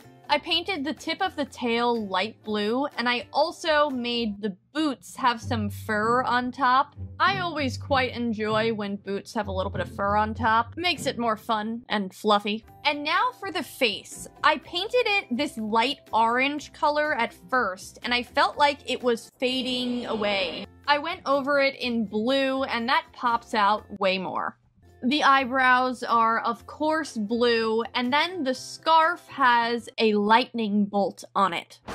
Because this fox's special power is lightning. He controls the electricity in the ground? I don't know if that makes sense. I don't know how lightning works. I know it has something to do with the ground. Hold on. Does lightning strike from the sky down or the ground up? The answer is both. Cloud to ground lightning comes from the sky down, but the part that you see comes from the ground up. Let me translate. To have lightning, we need two parts, ground and sky. We need one fox controlling the lightning in the clouds, and we need one fox controlling the lightning on the ground. Dash over here is controlling the lightning on the ground. I have to say, I'm a big fan of this transformation. I think Mr. Olive Eyes on the left looks like a total disaster. I decided to name this fox Dash because it sounds like flash, like a flash of lightning. I don't know. Let's paint Dash's partner in crime. Flash. I just thought of that right now, but it goes well. Dash and Flash. It is a little matchy-matchy, I'll give you that, but the heart wants what it wants. Flash over here is blue, and he is going to control the lightning from the sky. I tried my best to paint a very straight line of light blue for Flash's beard, and then I dipped into some orange. Dash is orange and blue, so Flash will be blue and orange. The orange was quite transparent, and it took a lot of coats before it actually looked opaque. I won't bore you with the amount of coats, but yes. There were a lot of coats applied. On the back, I made the tail orange, and then the tip of the tail a light orange color. I used that same light orange color for the top of the boots, the fur. Looking real fancy. Flash's handkerchief has a cloud because he controls the lightning from the clouds, or the sky. I have to say, these foxes have some nice eyebrows. I mean, look at those arches. Nice. I dipped into some white paint and then painted the eyeballs, the whites of the eyes. I have to say, I was a little concerned about the size of these eyeballs, but I could not make them any smaller because they had such a big texture to them. Ultimately, I think the size of the eyes actually turned out very cute. In an effort to match with Dash, I made Flash's eyes orange and then added some glimmers to his eyes. After that, I also added some highlights to the clouds, the boots, and my signature on the bottom left. The signature is much smaller on Flash, and I think he turned out pretty cute. He even still has a pretty good squish to him. Here's the before and the after for both of these foxes. I think they turned out pretty cute. They look like a good dynamic duo. Dash controls the ground, Flash controls the sky, and together, lightning. I have to say, I've been really enjoying making pairs of squishies that kind of go together. I think it's really fun to make them as a duo. Two young lads out on the town, making sparks fly.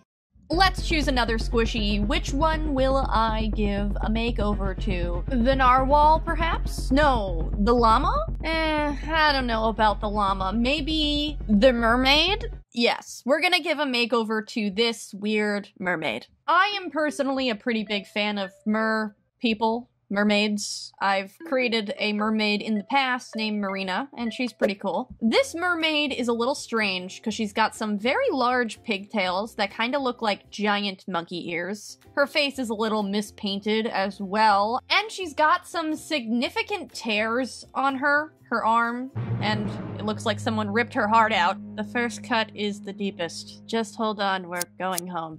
But first, we need to cut off the excess seams around this squishy. I'm slowly caressing her face to find out if it is too rough. I've been finding when a squishy has a rough texture, it's very helpful to put a layer of puffy paint on it. Putting a layer of puffy paint down first is helpful for two reasons. Reason number one, the sponge effect. If your squishy is very porous like a sponge, it will soak up a lot of paint and you'll need so many layers. Reason number two, the smoothing effect. If you put one layer of puffy paint down first, everything else will look a lot smoother. I've been happier with the results of my squishies when I do that. I gave this mermaid a skin tone first. It was actually quite hard to paint all of the little places that she had some skin showing. Her arms in particular were quite rough and had some significant chunks taken out of them, and I did have to do a lot of layers before it became somewhat smooth. For the first color, we're dipping into the same orange color yet again.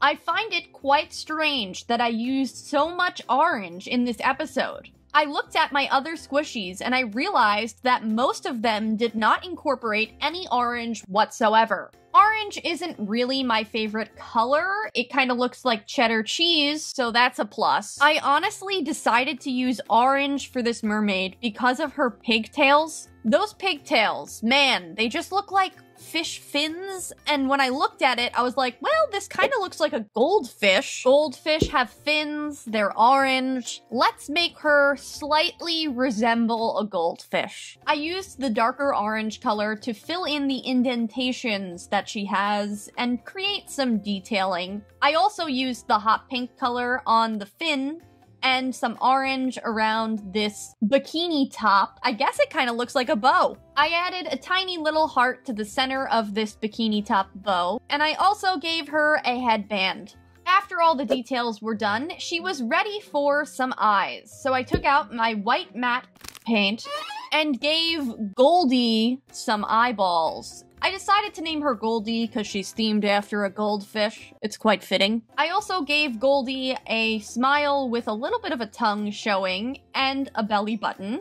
I added some pupils first and then took out my hot pink color and made her eyes hot pink. I also gave Goldie 2 eyelashes on each eye. And I added some very dramatic blush. I felt like her nose was kind of disappearing, so I added some blush to the nose as well. I'm on the fence about the blush on the nose. I don't know. I also added glimmers to her eyes. I made one of the glimmers a star, which I really like. I added some highlights to her tongue, her nose, added my signature, messed it up a little bit so I had to fix it, and this is what Goldie turned out looking like. She's pretty cute, honestly. Here is the before and the after for Goldie. Personally, I really like the one on the right so much more than the one on the left. I think Goldie has a lot more personality.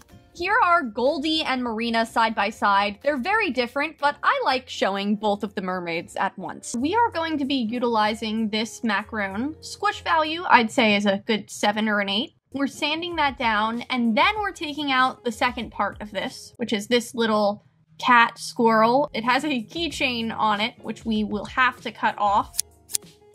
I'm also trimming down some of the seams, and we're also sanding this poor guy. I'm combining both squishies to create one mega squishy. We're gluing the weird animal onto the macaroon and taking out a rubber band. These things will be rubber banded together for around 12 hours. Once this has dried and everything is stuck together, I took out my white puffy paint. The puffy paint is meant to make sure that these two squishies really stay together. The more I looked at its head, the more I had to cut it off. The hat just didn't make sense to me. That left this animal with a giant hole in its head. Oh my gosh. Once it was patched, I put a white base coat on top of this whole thing. And now we're ready for some colors. I took out my wet palette and everything was kind of not wet. It was all dried out and very gross. As much as I truly enjoy peeling large chunks of paint out of my paint palette, I think I do have to get a new wet palette. I'm just wasting too much paint. First color, we're dipping into this nice purple. The color is so deep, it kind of looks like a grape jelly. Grape jelly, interesting word choice. We're dipping into this light pinkish kind of purple, and we're adding that to the face of this weird animal, dipping into a slightly darker version of that same color, and I wanted to put that on the head. We have a lot of purple going on for this very strange squirrel cat thing.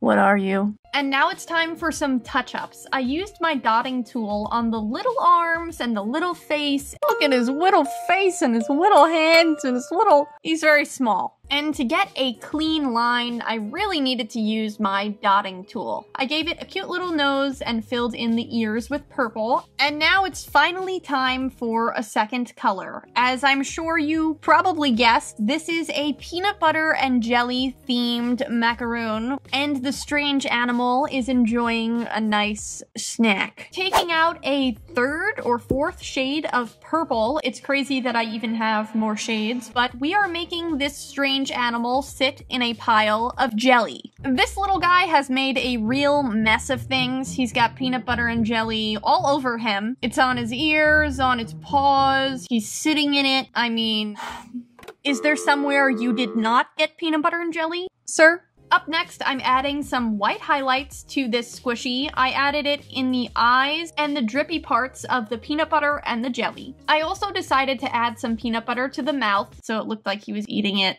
I did actually sign my signature on this squishy. In the past, you guys have told me I should sign my signature, and I finally got around to doing that. Are you happy? Here's the before and the after. I am very happy with the way this one came out. Look how much air is stuck in that macaroon. Oh my gosh. Holy macaroni. Someone needs to stop me from saying these puns. We're gonna move on. Here is our cat head with a ripped ear and, of course, the decapitation site. This squishy is very squishy, I have to say, very slow rising, 10 out of 10. Before we do anything, I need to sand the head and clip off any of the excess seams around the head. And then we're taking out this cat. We don't want much from the cat, just its body. What? I am so sorry. We're taking out some tacky glue and pasting a bunch of glue on the bottom of the head and placing it right on top of the belly of this cat.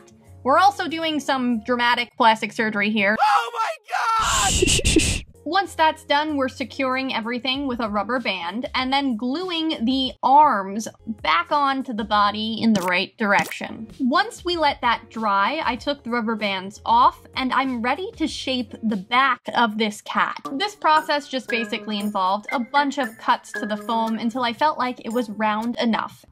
My absolute favorite thing that cats do is just sit on themselves when they're really chubby. I've never seen a squishy do that, so I created it. I used my slick paint to patch up anything that had a hole in it and smooth out the skin of this squishy. To smooth out the back, I did many layers of this yellow paint before I was ready for the white base coat.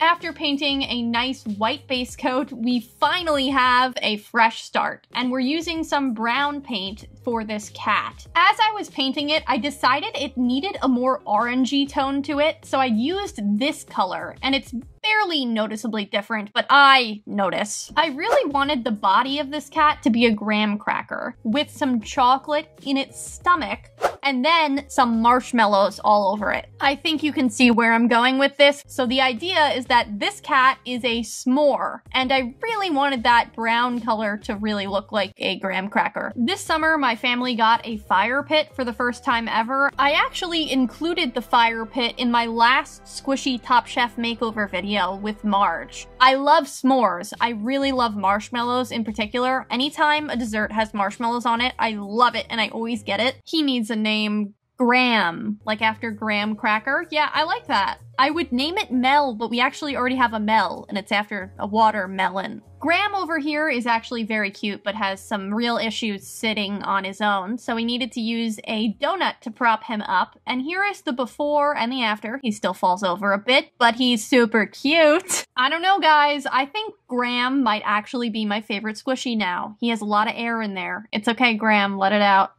Up next, we're moving on to this popcorn. It's pretty squishy. I'd give it like a 6. It's not that slow rising, but it's pretty good. We're sanding down the squishy and also chopping off any of the excess seams. Oop, that was a mistake. I'm covering up the seams because they were just sticking out too much, and I'm giving it a nice white base coat. Dipping into some light pink for the left side of this Italian ice. I don't know if you guys have seen the red, white, and blue Italian ices with the yellow cup. That is what I was trying to create here, taking out my green puffy paint to put a line of green across the bottom of the cup. And then I'm using this pencil to sketch out the eyes for this icy. Yes, I am actually putting a face on this. My idea for this squishy was initially coming from the fact that the top of the popcorn, it just looks like a brain, and that was the only thing I could think of, until I thought of making a brain freeze. Get it? Yes. There's an Italian ice on the top, that's his brain, and he's having a brain freeze, so he's in total consternation. His face looks so upset. When I was creating the eyes, I added the glimmers and I kept looking at it until I realized the eyes needed a little bit of an outline. I feel like once I did that, it looked so much better. Last step is adding my signature, and here is the before and the after for this brain freeze cup of Italian ice. He's weird. I like it. And here they all are together. They're so cute. I don't have a name for the peanut butter and jelly little thing, so leave a comment down below. I always like your suggestions better than mine, and we can vote in the community tab. Okay, so we've got this cat in a cup with this terrifying face and eyes. It reminds me of a scarecrow? Huh. It also has these very large and strangely placed paws. And to make it even weirder, it has these pink balls around the whole cup. I don't know what this is. It's very confusing. What are you and what should you become? As far as squish value goes, I'd give it like a 5 or a 6. It's kind of hard to press. The first step in this makeover process is sanding, of course. You gotta give it a good sand or the paint won't stick. New product alert. I tried this Imagine 8 white matte paint and it worked the same way that tulip white paint works, so that's cool. A couple coats later and we're all prepped and ready for colors. Except I made a miscalculation. I, of course, had to pluck each individual toe from this cat. You sicko. I then began the long and terrible journey of filling in the holes that I had just plucked. Layers and layers and layers of green paint, and I was finally at a point where I felt like it was smooth enough. So I covered that with white paint once again. Okay, let's talk about my idea for this. So, because this is a cat in a cup, and because last Squishy Makeover I did a mouse in a cup, Chip, I thought, let's do them as like a pair. So I thought a cat and a mouse. This is perfect. The cat can be mint chocolate chip ice cream. They're both in a cup. Clearly they're soulmates. Yep, clear as day. However, as I started painting this, I realized that this cat is actually supposed to be a tart, like a berry tart. So instead, I went with a blueberry tart theme, and I'm hoping that the cat and mouse will still go together. They're clearly meant to be together. They're sitting in cups, guys. I can't emphasize that enough. I do realize this has the potential to look like blood, but I'm an optimist in nature, and I'm choosing to believe that it is indeed strawberry sauce. I filled in both of the hearts on the ears, one with the lighter pinkish color and one with the purple color. And now she's ready to receive her toes once again. Yep, you heard me right. I took out my tacky glue and the toes I had plucked from her body, and now I decided to glue them to the top of her head.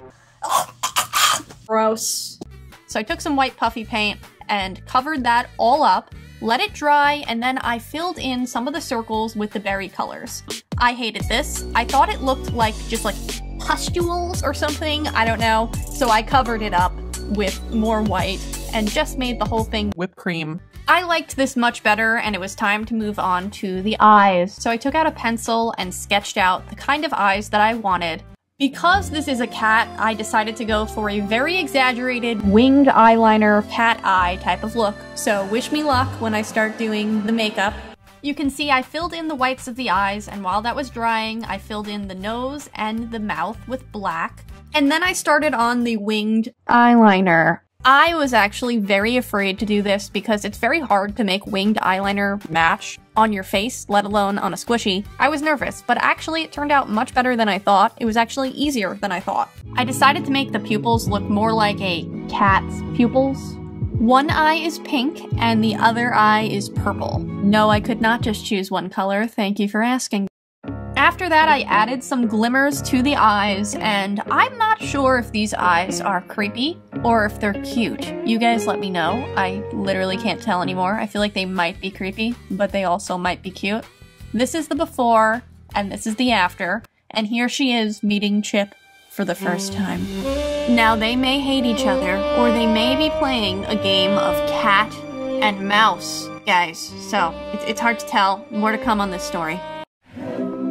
Up next, we've got this mermaid. It looks kind of creepy, to be honest. Something's not right about the face. As far as squish value goes, I'm gonna have to give this like a 1. It's very hard to press. And it's honestly just not squishy at all. I'm sanding down the face, and I realize that she ripped her pants. Embarrassing. Get it together. She did have quite a few seams, so I did trim those off. I gave her a nice white base coat, and she's ready for her makeover. But first, let me show you my disastrous paints. They dried out in this container. It was actually kind of fun to play with the dried out paints, but I did have to purchase some more fabric paint. Grand reveal, and it did not open, so I had to open it again. Alright guys. Get out of the box. Come on. And here they are. I'm choosing red, yellow, and blue for these first colors because I'm going to be mixing together a skin tone for our beautiful mermaid. And this is the color I ended up with. Ooh, yes. Ah, delicious. And now we're finally ready for the makeover. So I'm painting her skin. I did several coats of this until she was finally ready for her hair. I know what you're thinking. That's very bright. Oh my goodness, please tell me you did not paint her hair this bright color, this bright green. And no, I did. I made a mistake. Oops. And I did eventually decide to change it because the more I looked at it, I started to realize that it looked like an Oompa Loompa. What? You heard me, an Oompa Loompa from Charlie and the Chocolate Factory. I painted her tail purple, and I'm looking at this, and I'm going, no, that looks like an Oompa Loompa. I painted her shells, and I said, nope, her hair looks like an Oompa Loompa. I have to fix it. So I painted it aquamarine, and honestly, that fixed it for me. It looks so much better now. I love it like this. Yes. I have one question. How in the world are her shells staying on her? I had to add straps. I'm sorry, it didn't make any sense. Physically made no sense. We need straps to keep a bathing suit on. Physics is important, even on squishies. Anyway, I added some yellow to the bottom of her fin, as well as green to the belt of her mermaid tail. I fixed some details, and now we're ready for her eyes. Did a little bit too much of a close-up. Oh my god! On her face. I added a purple headband to her hair, and then I started on the eyes. So I did winged eyeliner here, and as I was doing it, it started to look weird. And I realized that is because she has no eyelids. Look at her, no eyelids. So I went back and I added some purple eyeshadow. And it's still kind of, I don't know, it just looks weird, but it was starting to get to the point where I thought it might be too chunky if I went over it again. While I was contemplating this, I added her lipstick and touched up any mistakes I made. I added some green eyebrows, and I decided that her eyes were good enough. Here she is swimming around like her mermaid self, and I have actually decided to name this mermaid Marina. My name is Marissa and my sister's name is Alina, so our names mixed together is Marina. And of course, a marina is a water term, so I thought it would be great for a mermaid. I don't know, what do you guys think? Do you like her eyes? I'm not sure if these kind of eyes are creepy or not. I'm leaning towards no. I would understand if you thought they were creepy. Up next, we have a donut, spinning it on my finger. 10 out of 10 on the squish value, extremely squishy. Mwah! Magnificat. I sanded down the squishy before I did anything and then added a white base coat. I personally thought this donut was just colored weird. The orange part of the donut was not correct, so I made it a tan color. It's a little light here, I did darken it up. I was going for like a realistic donut. I was actually inspired because I got Valentine's Day donuts that were, ooh, yes, strawberry, yes, yes, yes, strawberry frosted donuts. I got one that had strawberry frosting and sprinkles, and I decided to make mine similar. So I chose white, red, and purple for the sprinkles, and by the end, I was very satisfied. I love this against the pink backdrop. I think it looks so cute, and I would love to have a donut that looked like this in real life. So this is the before, and this is the after, and I do have actually one more bonus squishy for this video. So I have a bunch of squishies that are just like very small, sometimes dessert themed, and I haven't given them a makeover because they're so small, but since I had extra time, I chose this bread to give a makeover to. Meep. I sanded this small squishy, I gave it a white base coat. I decided to turn this tiny piece of bread into something called a rainbow cookie. I don't know if you guys have ever heard of that. It's an Italian cookie. It's my brother's favorite dessert, and it's also Will's favorite dessert. It has chocolate on the outside and this like Almond. kind of flavor. I'm not too big of a fan of it, but I do like the design of it. I think it looks very pretty. And this is what it turned out looking like. Weird combination between a mouse and a dog. The ears make me think it's a mouse, but the paws and the tongue make me think it's a dog. What are you? Its eyes are terrifyingly large. Where does it begin? Where do I end? Just an endless abyss. It just went on and on. Space. As far as squishiness goes, I'd say this is a 10 out of 10. It's very slow rising, and it's definitely got a good feel to it. To ensure the paint will stick to the squishy, I sanded it down first. I took a craft scissor and cut off any excess squishy pieces that were around the edges to make sure we don't see the seam when we start painting. I used some white slick paint to fill in any of the gaps in the holes and make sure everything was nice and smooth before I started painting. We're doing some finger painting here. After everything had been smoothed out, I added a big glob of matte paint. A few coats later and he's ready for his makeover. So I started with a tan color for his face. After it had dried, I realized it was a little bit darker than I had anticipated, so I did lighten it up. Okay, now for the cup that the mouse is sitting in. I thought this light blue was too washed out, so I made it more saturated, but then I thought it was too bright. So then I added some black and darkened it up to this steel blue color, but then I thought, oh, it doesn't have enough color now. So then I made it like a royal blue color, but then I absolutely hated that, so I went back to the steel blue color from before. I think I'm happy with that. Only time will tell. Since I decided to make this squishy a mouse, my first idea for this was if you give a mouse a cookie, he's gonna want some milk. So what I decided to do was make the mouse made out of cookie dough and have him sitting in a pool of overflowing milk. What? Sounded better in my head. As time went on, I actually decided to make the cup filled with vanilla ice cream, so this could be cookie dough ice cream. Just because I felt like it looked a little bit more like ice cream than milk. I know, very appetizing to have a mouse made out of cookie dough ice cream. No. I have a secret for you. I myself actually do not like cookie dough ice cream. It's not like I hate it. If you put it in front of me, I'd eat it. It's just not my favorite in any way. I had to clean up that mistake right there, which was actually pretty simple, and then I added some hot fudge. I'd say my favorite kind of ice cream is a scoop of chocolate, a scoop of coffee, some hot fudge, some marshmallow sauce, and some Reese's in there. Delicious. I don't know, what's your favorite ice cream? After the fudge and the ice cream dried, I then added some rainbow sprinkles to the edge of the ice cream to make things more colorful. Once everything had dried, I went for the mouth, and I thought, oh, let me make it look like he's been eating the ice cream, but then it just looked like he had a milk mustache. So I covered that up. I made the nose the same color as the chocolate chips, and I filled in the tongue as well. Moving on to the eyes. No matter how many layers of slick paint I put on this thing, you still saw the outline of the eyes, so I ended up just sticking with the original size and hoping it wouldn't look like gaping holes in his face. Just because I feel like ice cream cups usually have some kind of design, I added a light blue stripe to the cup. So here's the thing about the eyes. Off camera, I accidentally stuck my thumb into the left eye while it was still drying. I got acrylic spray in my left eye. And I kept layering the chocolate on top of it, which was, in hindsight, a mistake. So when I look at this eye, I just feel disappointment. So at this point, I felt like the cookie dough mouse was just missing something, and I wanted to make his ears have some puffy paint on it to make it look like he's just in a pile of ice cream, you know? Like he's really getting messy. We're getting really crazy here.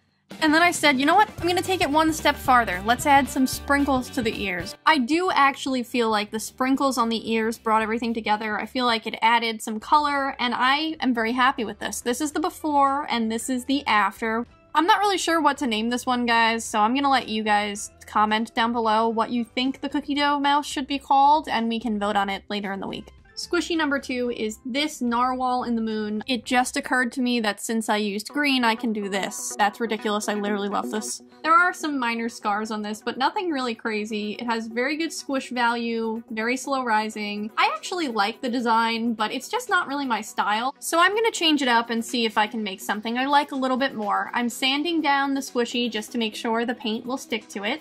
And it turned out that this paint was very peelable. It really just came right off. And now I'm ready to paint my white base coat.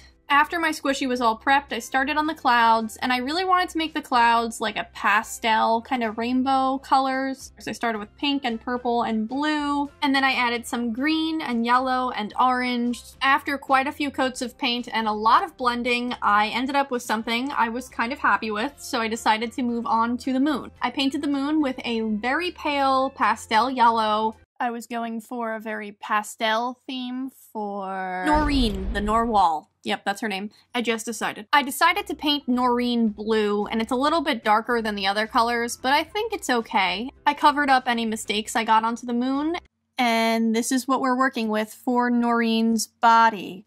I started on the eyes by creating a very messy outline, which I then covered up with some white and left a very thin gray outline for the eyes. I made sure Noreen's iris colors were rainbow colored, and I used the same rainbow pastel colors that I had used in the clouds. I added some white highlights to the eyes, some eyelashes to the eyes, a soft smile to her mouth, and then 2 eyebrows and some cheeks, and then I also decided to add some twinkly stars to the moon. I actually really like this one. I know it's a lot different from the original, and I kind of liked the original, so I'm a little bit hesitant to say it's better, but it is different and it's definitely more in my style. Last but not least, we have Squishy number 3. Now this is the weirdest of all of them. This one, I don't know what this is. It's a flying away because it has some wings, but what is this? It's a hamster or a cow? There's a heart on the forehead, which I actually kind of like, and it does have very good squish value, so we got a 10 out of 10 on that front.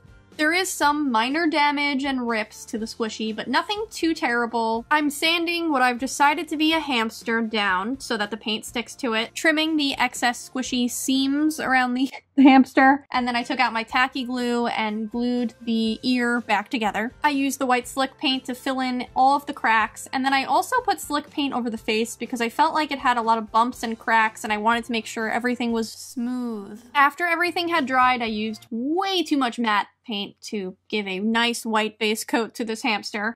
The hamster was prepped, but I was not satisfied. Wings, no wings. Wings, no wings. No wings.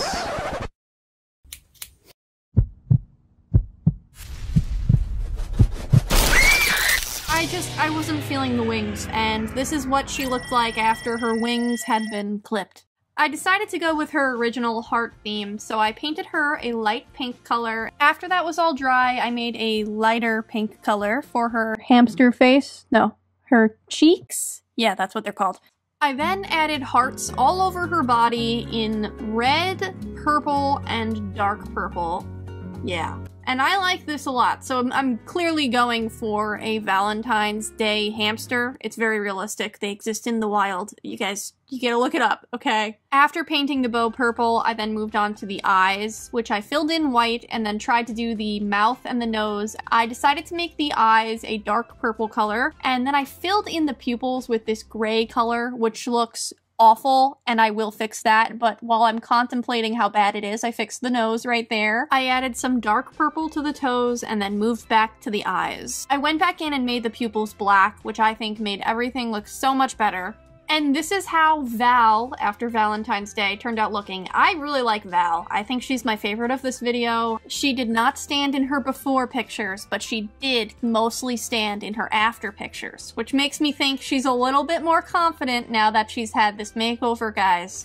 Okay, this is my box of fabric paints. I have all different kinds of fabric paints. I have glow in the dark, I have neon colors, I have regular colors. I don't have glitter colors because those are just awful. Okay, so let's go over the rules. The rule is you randomly pick 3 colors out of the box. This may upset you because it might not fit into the rules of the 3-color challenge, but to me it does, and it's my video, so this is what we're doing. I'm going to be using white on all of the squishies no matter what. Just because every time I do a squishy makeover, I always paint with like a white base coat, and I always mix in some white to my fabric paints anyway to make them like a lighter pastel color, so it's like a shade. I need white. I hope that doesn't upset you. Okay, let's pick out the 3 colors. Blue. Okay, this one's not so bad. This color is actually a little old, so I don't know if it's gonna like squeeze out correctly, but okay, this is not bad. I like blue. Ah. Okay. Orange. This is like a weird orange. Pink. Okay, this is rose pink. Blue and pink, which is actually not so bad, and then we have orange. I think that I can make something work for this. Yeah, let's see what we can do. I'm starting off with these 2 donuts and this awkward bear. He has very bad painting on his nose and eyes. They really just completely missed. His neck does have a small tear in it, but nothing too terrible. This awkward bear was a keychain at one point, so I took his little keychain thing out and left a small hole in his head. It is what it is. Next, I gave him a good sanding and then trimmed off any excess squishy pieces that were hanging around. Meep. Aww. Moving on to the larger donut, it has this chocolate sauce and an ombre they always seem to have. Not a big fan of that, but it does have a good squish value. I'm giving the donut a good sand. Peeled that horrible sauce off, gave the seams a quick trim, and repeated that process on the horrifying lemon yellow and green donut. Make it make sense. I can't. I actually painted everything white at first before I realized I had to glue everything together first. No matter how many times I do this, I make the same mistake. So that's cool.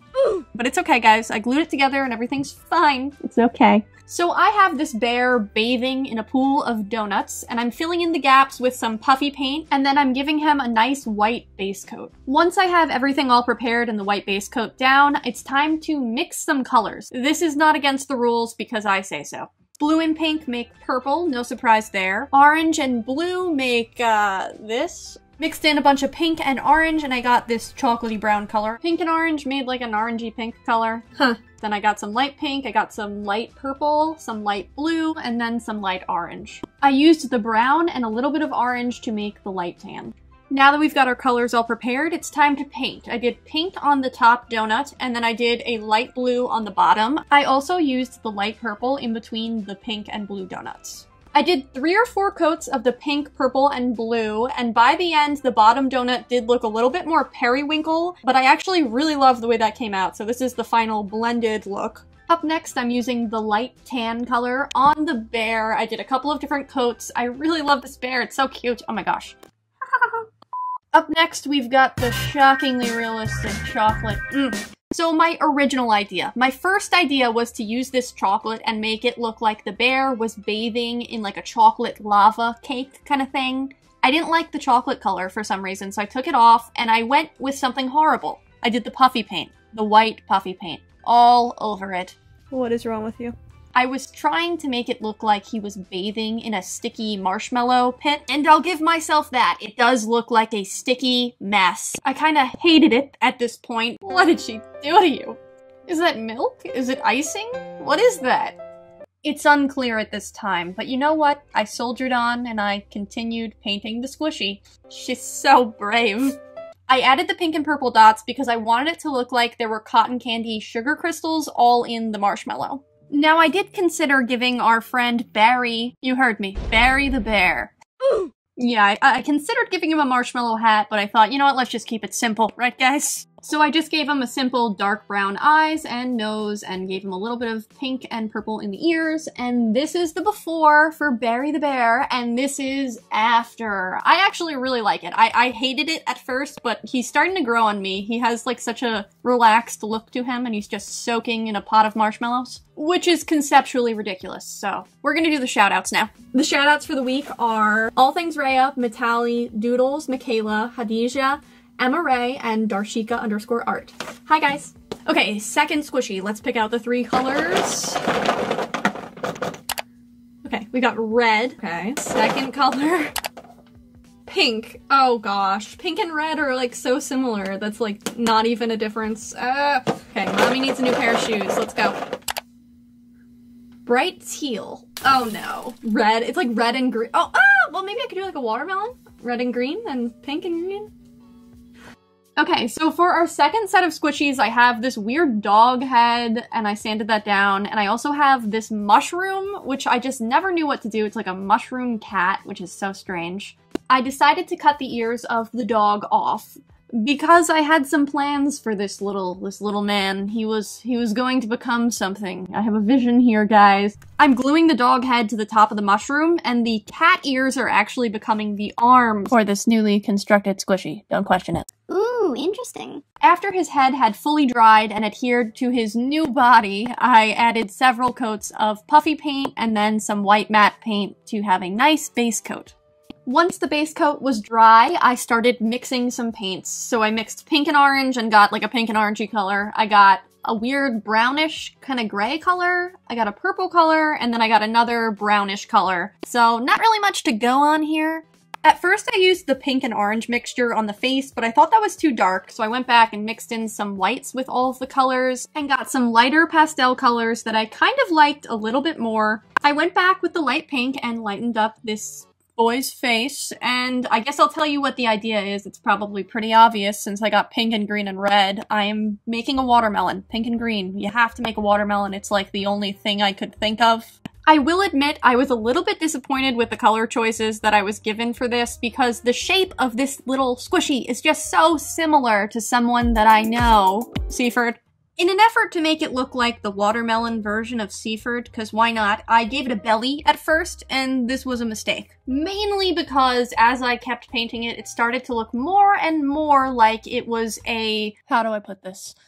It started to look like the melon was like a sweatshirt, and the belly was just sticking out from under this man's shirt. And the more I looked at it, the more it just did not sit right with my soul. I don't like that at all. Not one bit. I had to paint over it. It was just too much for me. I didn't like it. It had to go away. Once I painted over the belly, though, I have to say, this really came together for me, and I really like this melon. This little melon boy. So I've decided to name this squishy Mel. He's a little melon boy, so, I mean, come on, you have to name him Mel. Oh, look at his little face. I mean, I love this squishy so much. So I gave little seeds to the back of his arms, just to have, like, a little bit of a watermelon flair. I gave him little cheeks, and here's the before and after.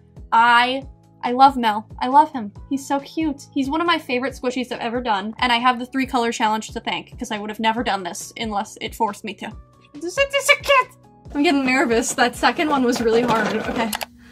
Brown. Okay, brown is good because you can do like a chocolate thing if you want.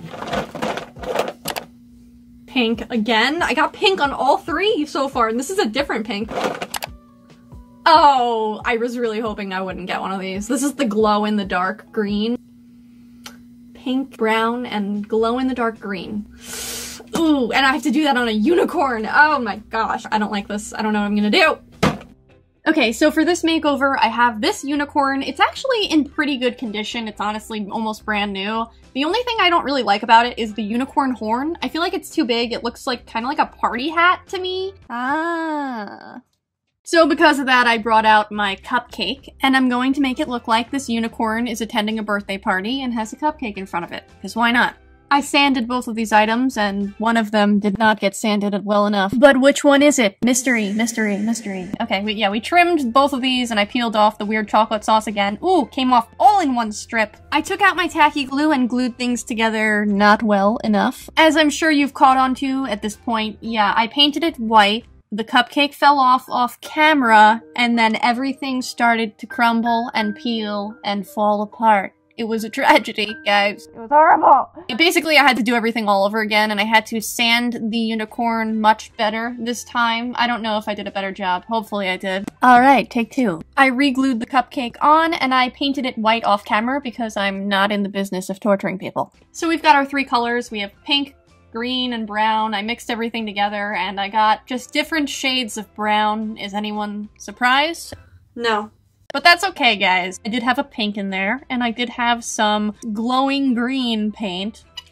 Oh my gosh. Okay, which I was actually able to mix into what I would call an acceptable green color. So after weighing all of my color options, I decided to paint the unicorn the light green color. And then I put the pink on the frosting. I also added some of the pink to the ears and to the bottom of the hooves, I guess? Yes. Since the frosting on the cupcake kind of just looks like one giant flower to me, I decided to take that light lime green color and outline the petals with it. I felt like that gave the petals more definition and also kind of brought everything together.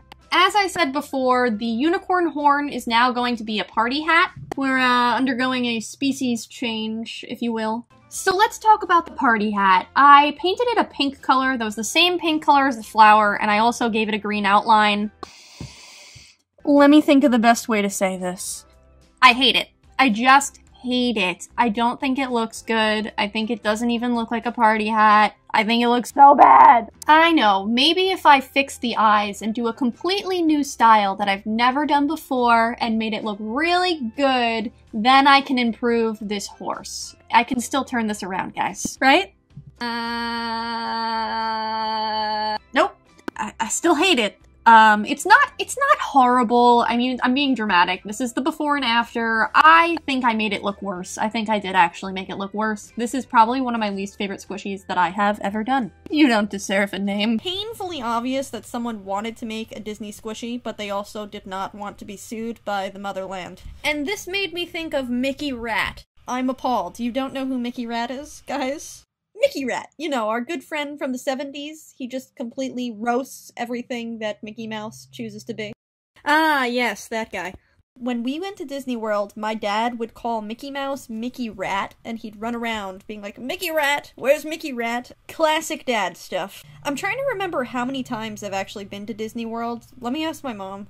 I think the real question we're all asking is, are these sideburns? Can Mickey Mouse have sideburns? And why does he have human skin for his face? These are questions we quite possibly will never have the answer to. What is wrong with you? I did quite enjoy painting with this black paint. It's so opaque. It's just so nice that I don't have to paint layer after layer. It's exhausting. I can just do 2 coats and we're good to go. This is my face right there. This was honestly probably the most chillax. Does anyone say that anymore? I feel like no one says that. I definitely said that when I was in like 5th grade. I don't know why that just came to my mind. Anyway, what I was trying to say is this has been the most relaxing Squishy Makeover I have done so far. I did have to keep singing the Mickey Mouse song while I was painting this. I don't know why, but I kept going M-I-C-K-E-Y-M-O-U-S-E, Mickey Mouse. But other than me annoying myself, this has been a pretty relaxing experience, and I think it turned out pretty good. This is the final result. Mickey Rat. Moving on to what we can all assume is Minnie Mouse.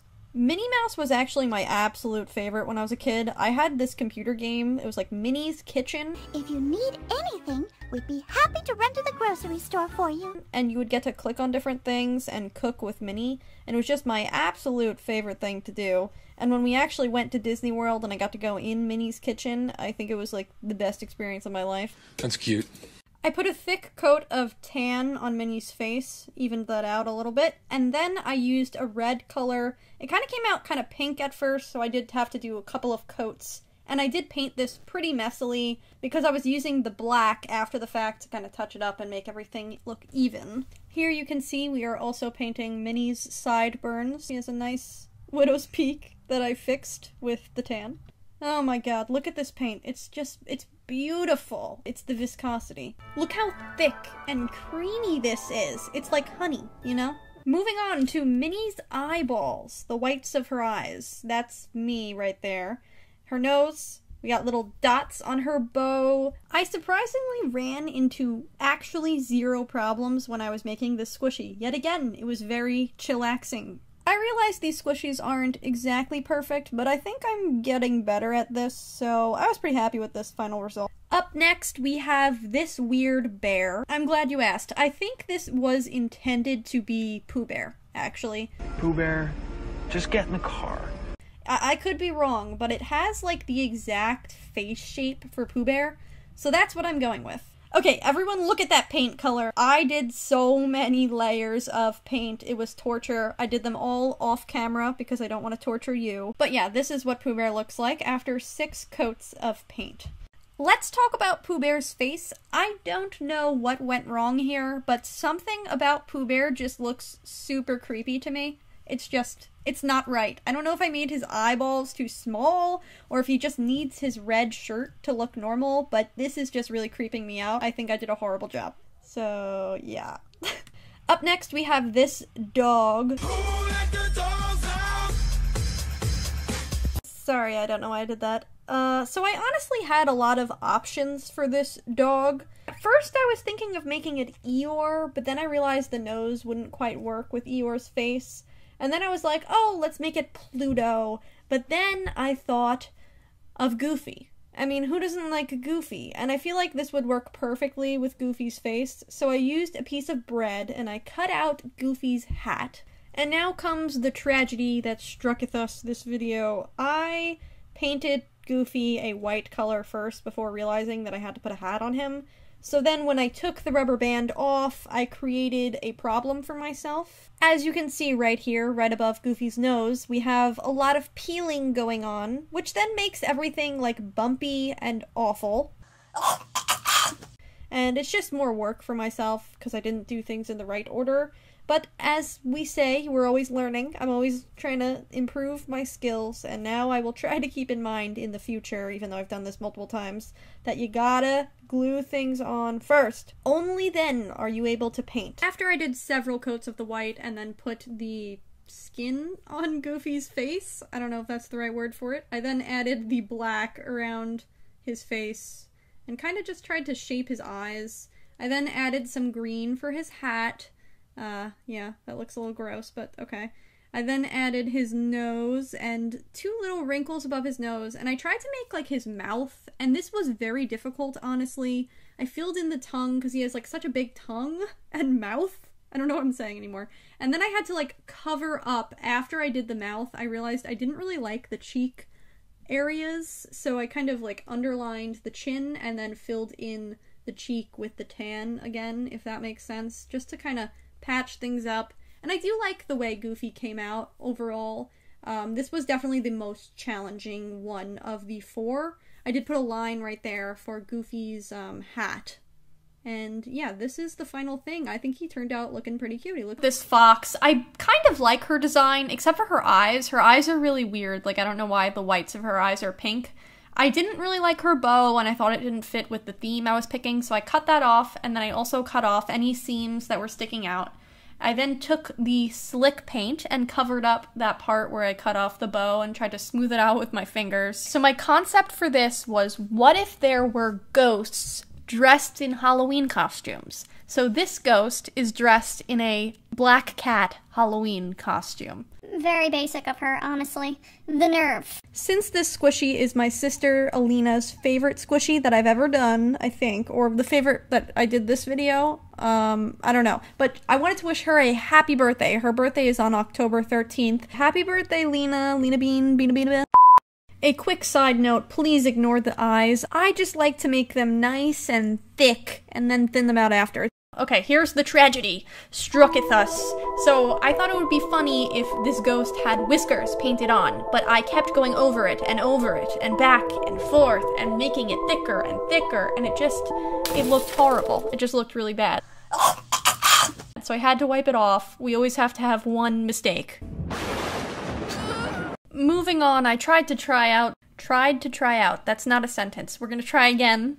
I tried to make the whiskers thinner this time, and I think I achieved that. I did go back in with some white paint and thin it out a little bit more. And as promised, I am thinning out the lines for the eyes, so everyone can write me an apology note and say, I'm sorry, I was wrong, they look nice. What? So I've decided to name this ghost Cat with a K. Cat with a K, because she's dressed as a cat. And she's different. She doesn't have her name starting with a C. Psh, no, it starts with a K. Come on. I know the eyebrows look weird right now. Don't worry, I fixed them after the fact. And then I took some glowing green paint because I thought we need to signify in some way that this is a ghost. and a ghost has glowing things, in my opinion. So that's how I'm signifying it's a ghost. It's the glowing green eyes. When he first woke up, he realized he had snow white hair and glowing green eyes. It reminds me of Danny Phantom, I think. Actually, now, in hindsight, yeah, it's Danny Phantom. This is her! Transformation. Wonderful. Who is she? This giraffe. The first thing we had to do, of course, is sand. We cannot forget the sanding step. It's essential. The second thing I did was cut off the ears. Don't worry, I am saving those ears for the third Squishy Makeover. So the idea for this one is that this is going to be the husband to Cat. I'm creating a ghost family dressed as Halloween costumes, if you haven't caught on yet. So the reason I chose this giraffe is actually because I wanted its horns or tusks. No. What do you call those? I've never heard in my life what a horn on a giraffe is. It's a, horns are called ossicones. Ossicones? What a... I guess we'll call it that. Okay. So I took the ossicones. Gross, I hate it. And I put them on the sides of his head. Because Frank is going as Frankenstein. See what I did there? Anyway, so I'm filling in the ossicone holes. Stop. Ugh. The scars that he has with some slick paint. And then, oh, I got too much paint and I put it back in. But so we're painting the face white because he is a ghost. And then we're giving Frank a good head of hair. He has a wig on, presumably, because he's in a costume. So I decided to take that tie and make use of it. Usually Frankenstein has some kind of like blazer or suit on. I don't really know if he has a suit, but usually it's like a blazer jacket. So I figured, let's just do it. Let's do a blazer jacket with a tie. Fancy Frankenstein, who knows? What? I ran out of purple, so I had to like cut open that purple to get the remainder. I will spare you from seeing the number of purple coats of paint I had to put on that blazer, but just know it was a lot. So, his ossicones on the side of his head. My sister told me that Frankenstein's ossicones are made out of nails, which is disgusting. Why did no one tell me? I don't like that. Since his wife Cat had a glowing green accessory, i.e. her collar, I figured we'd give Frank a glowing green accessory as well. So his tie. Are ties considered accessories? I honestly don't know. Let's just go with that. I don't know what this is called. A blazer collar? I don't know. Like, it's a darker part of the blazer that is triangular in shape. I don't know what that is called either. I don't know the name for any of this stuff. Anyway, so I moved on to the eyes. I outlined it very thickly. I just had to Google if thickly was a real word. It is, so I'm not crazy. I messed up that mouth and of course had to wipe it off, but look at this. This is the most satisfying part of the whole video. If you don't like this, I don't know what you'll like. Whoa, look how great that looks. Oh my god. And of course, we're given the glowing green eyes. He can walk through walls, he can hear and fly. He's gotta catch them all because he's Danny Phantom. Get away from me! I'm so scared! Okay, and of course we have to give him the stitches on his forehead. And this is the transformation. We went from this to this. Ooh, wow, Frank. Wow, your wife is so lucky. Okay, moving on to the third Squishy Makeover. We have a mother, a father, and of course we need a baby now, obviously. So we started off with that, and I took Frank's ears and put them on the back of the baby. I have chosen a bee for this baby, this ghost baby, and the ears, that his father's ears have become his wings. You are the wind beneath my wings. No, in this case, it's you are my wings, period. Beautiful. Love you, Dad. Anyway, so I used the slick paint to solidify the wing ears onto the back, and the ears gave me some issues, as is. Oh, you look just like your mother. You look like a cat, except you're supposed to be a bee, so we had to remove that tragically and start again. It was a mess, we will admit that. Then I took some just extra foam that I had and cut it out into very thin strips and kind of made it into like a cylinder, like a bee would have on the top of its head. Again, it's not a bee, it's a ghost dressed as a bee, which is an important distinction. So there will be that face showing. I covered the antenna, like tips of the antenna, and then I gave the baby the stripes. Can we just look at its body? It is literally a ball. It's a ball. It reminds me of someone. It was actually pretty hard to paint this because it was so tiny. It's just like everything is like so minuscule. Like, look at these eyes. I made a mistake with these eyes the first time. It did not look good. I wanted to make them glowing green, but I didn't. They were so small, it was hard to make whites of the eyes, but then since I didn't do that, it looked like really creepy.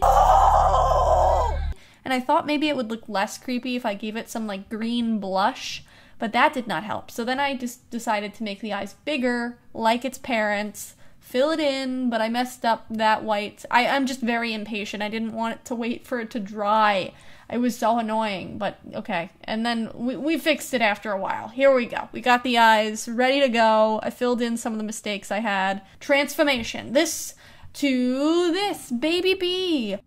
Aw, she's so cute. This elephant, I don't like its color, but more importantly, I hate its nose. I mean, what is that? I mean, what is that? Really look at that? That's just, it's questionable, and we need to change it. I needed to cut it off and put it in like a different orientation. It just wasn't quite right, that's all I'll say. And once I cut it off, my plans actually changed. It started to look like a koala, and I was like, great. So we're gonna get rid of that.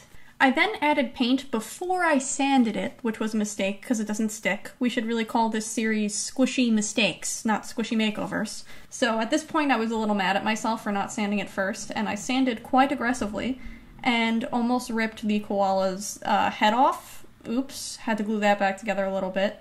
Possibly a foreshadowing of what's to come for this young mother. So I filled in the nose, and this is a train wreck as well. I swear this gets better. I was honestly just trying to make a quality nose. Get it? Because koala and quality. Okay, so we have a baby. The koala needs a baby. She needs a child. It's naturally occurring in nature. They always have them on their back. That's something I've researched very extensively. Just kidding, I haven't. What? Anyway, as they say, like daughter, like mother. Just as we cut her baby's head off, we also had to... This is actually sounding quite graphic. We had to cut her head off. She's a little worse for wear. I think she might be a tad bit scarred from the experience. But she'll be okay. She's fine. She's fine. The koala's face literally looks like something out of a horror movie. Just it looks like horrific. So now that we had everything glued back together, I used some slick paint to kind of make them one again. And as I painted the white paint on, I realized that this looks a little bit like a clown. I mean, the mouth. No, right? No. No. It does. It looks like a clown. I tried my best off camera to fix this koala mouth, but let's face it, mothers have wrinkles. My mom actually told me that the frown lines between her eyebrows were solely because of me. I have 3 other siblings, but she said that they were just because of me. So that gives you a little insight into how I was as a kid. Anyway, I'm getting sidetracked. I decided to paint the koalas purple and green. I have gray on the inside of the ears, and then they have like this rope around their necks, like one rope and then one looks like it's holding it. So I decided to make them like sticks with leaves on them. I don't know. Ooh, the outlines. Okay, so I outlined this initially very thick because it's honestly impossible to get a thin line. So I made it thick at first, and then I went back in and thinned it out, and I found that that is the best way for me to do it. Anyway, so I made these pupils, and I wanted the mother and the child to be looking at each other lovingly. So that's what we did here. And then I have an iris that is green to match their leaves. And I've decided that the perfect name for this koala is Coco. Because it kind of like sounds cool, like Coco the koala. And then she's got a +1, it's just a baby, and we don't have a name for the baby, but it's Coco, you know, Coco. Coco says mommy, Coco. And I don't know why I keep saying it, Coco, Coco, Coco. You know that thing from like Foster's Home where we go, Coco, Coco, Coco. I don't know what I'm saying anymore. This is the final thing. I hope you guys like it. I really like this one. I think this is one of my favorite squishies I've done so far. Okay, we're moving on now to the dog, who I actually didn't really hate that much, to be completely honest with you, but I thought it would be a good candidate to do a makeover because, I don't know, I like dogs, and I didn't really like this ice cream cone, and I wanted them to go together, so that's what we're doing here. So I'm taking out the little keychain thing right there. I almost ripped it, honestly. Sanded down the dog. Ew. And then I cut off these things, honestly just made a hole in it, I don't know, and tried to figure out the placement of this cone. Once I got the right spot, I cut it off and tried to like fit it in and glued it down. Used a bit too much glue, to be honest with you. Rubber banded that in, and I took it off.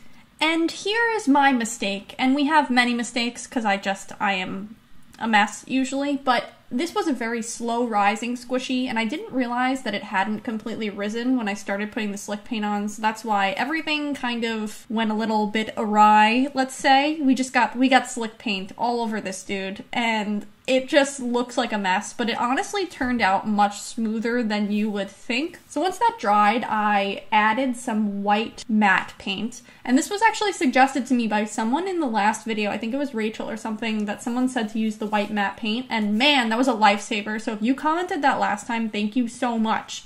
The white matte paint helped me so much. But anyway, I decided to make this dog like a mint green, I guess it's like an aquamarine color. Aquamarine is actually my favorite color. And then I repainted the cone to be like a lighter tan. The other one was a little too orange and I didn't like the color. Once that dried, I booped its nose. Yep, gave it a boop. Wow, okay. I swear I'm getting too emotionally invested in these squishies. So I originally planned for this to be like a mint chocolate chip dog, but then nope. I decided against that. Wiped that off, saved it for later, but no. No, we're not doing any of this. I decided then that I was going to make this like a rainbow paint dog. I don't know, like paint splatters. And then I had it dripping over the sides, made it all look cutesy, I guess. I don't know. Does drips make something look cutesy? I feel like it does. And then I added paint splats to the dog. I guess it has like spots, colorful spots. I don't know. I thought it looked cute like that. I filled in the whites of the eyes, and while that was drying, I then painted the bow a chocolate color and the nose and did the mouth, and I made a tragic mistake. I tried to put this down, and I am literally so klutzy, I dropped this. Watch. Ugh. You gotta be kidding me. Truly upsetting. That was like a paint glob, so I thought it would be best to kind of like get it to be a little bit flat and then go over it with some white after the fact. And then I cleaned it up with some of the green color, and it's really not that big of a deal, honestly. It was just annoying more than anything. Anyway, so we're nearing the end of this dog, and he's turning out super cute. So I added the pupils in, and then I decided that I wanted to make the dog's eyes like a rainbow kind of color. So that's what I'm doing here. I'm adding all the different shades that are on the ice cream cone to his iris. And then I added his little twinkles in his eyes. Aw, he's just so cute. I can't stand it. So I've decided to name this pup Maurice. Yeah, just because it's a ridiculous name. And also you can call him Maury, which is such a cute name. Maury, come here. You know, Maurice, Maury. Yeah, so this is Maurice. I don't know. Do you guys like him? I think he's so cute. Okay, now we are going to move on to squishy number 3. And this one's a wreck. Okay, I can actually explain this. In my first Squishy Makeover video, I ruined 2 of my attempts. So this is one of the failed attempts from that first Squishy Makeover video. You guys never saw this, and I've just had this sitting in my squishy box, and I was like, let's give her a makeover. You know, she can be fixed. She's a little lumpy, and I did do her wrong originally, so we're gonna rectify that in this video. Repaint her, fix her up, and I think that she's gonna turn out just fine. So I painted her over with some of that white paint, and I went with the same color scheme and everything like that. And okay, I kind of have a story that goes along with this, so hear me out. It's kind of, I don't know if it's a good story or not, but basically this is a hippity-hopping rabbit named Riley, and she has gone to a concert. It's a over the rainbow concert, you know, it's located over the rainbow. What? And when she attends this concert, of course, she has to dress the part. So she's getting all dressed up in all of the latest rainbow fashion. So she has some like rainbow eyeshadow on. At least that's what I was going for. I was going for like a rainbow makeup look. It didn't turn out too great the first time, I will say that.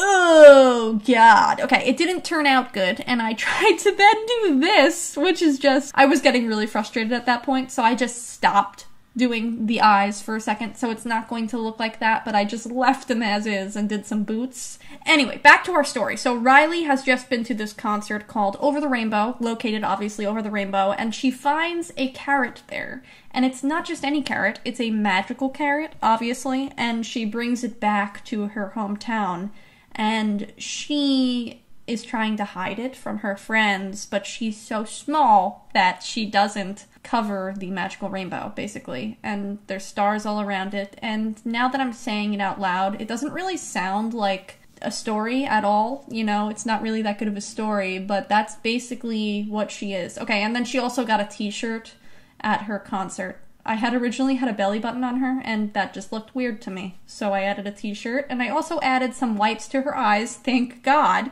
And this is her final look. I think she turned out pretty cute, guys. I mean, her makeup is a little messed up, but who among us can say that their makeup hasn't been a little messed? Okay, so I started off my first ever Squishy makeover with this guy. I think it's like a wolf or a cat or a dog. I don't know. And then this orange thing with that horrid face on it. Just ripping out those keychain things to begin with. And the reason I started off with this is because, I don't know, I just like the shapes of them, honestly. I thought it looked funny if I put the head on top of that, like, orange bouncy ball thing. I'm not gonna tell you what I'm making yet, because I want to see if you guys can guess, but yeah, so I sanded it down, put the fabric glue, I'm using tacky glue, which is like fabric glue.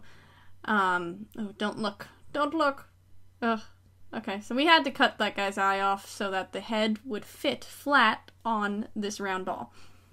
Yeah, glued that down and secured it with a rubber band, let it dry for a while. I don't know how long.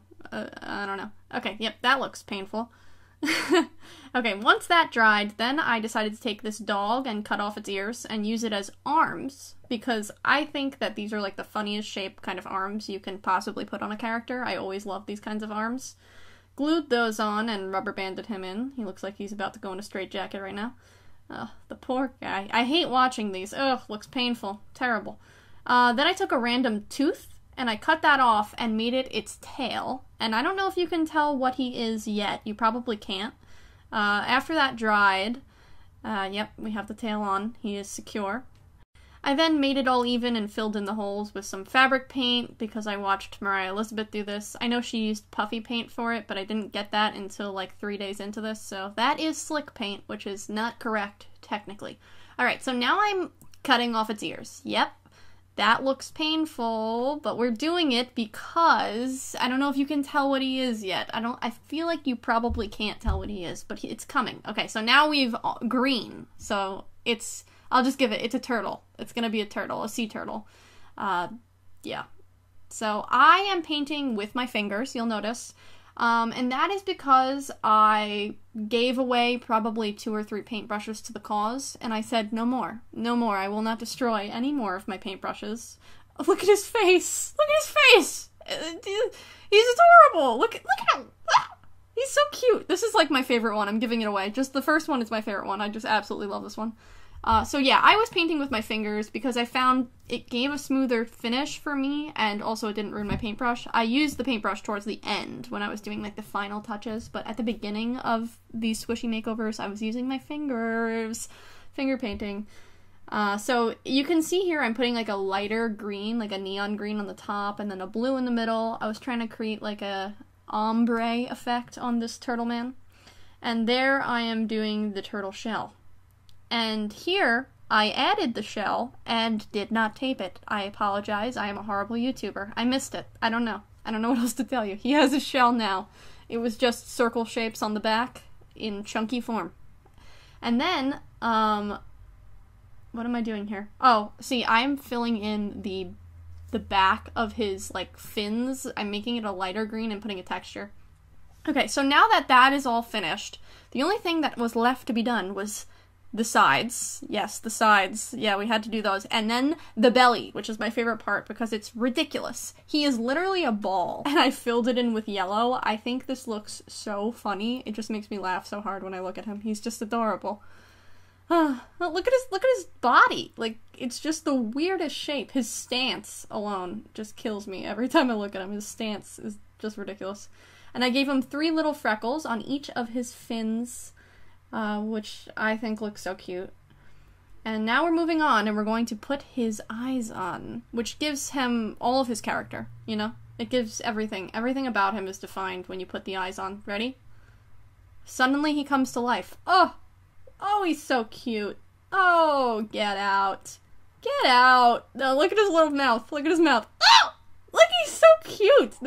And I've decided to name this turtle Seaford, because he's a sea turtle. Okay, so we went from this weird ball and this fox and this random tooth to Seaford, our very, very adorable friend, who is maybe not artistically technically correct, but he's the best I could do, and he was my first Squishy makeover. So I want everyone in the room to stand up and put their hands together for Seaford.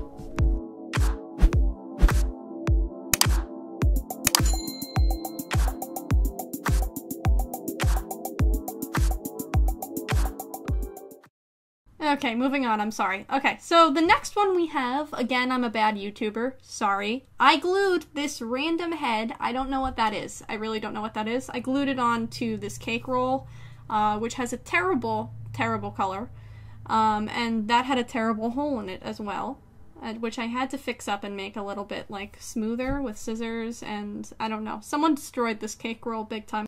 But yeah, we're filling in all the holes and making this one squishy, you know? We're making it all smooth and everything. I think you can probably tell what this squishy is. It's a snail, if you can't.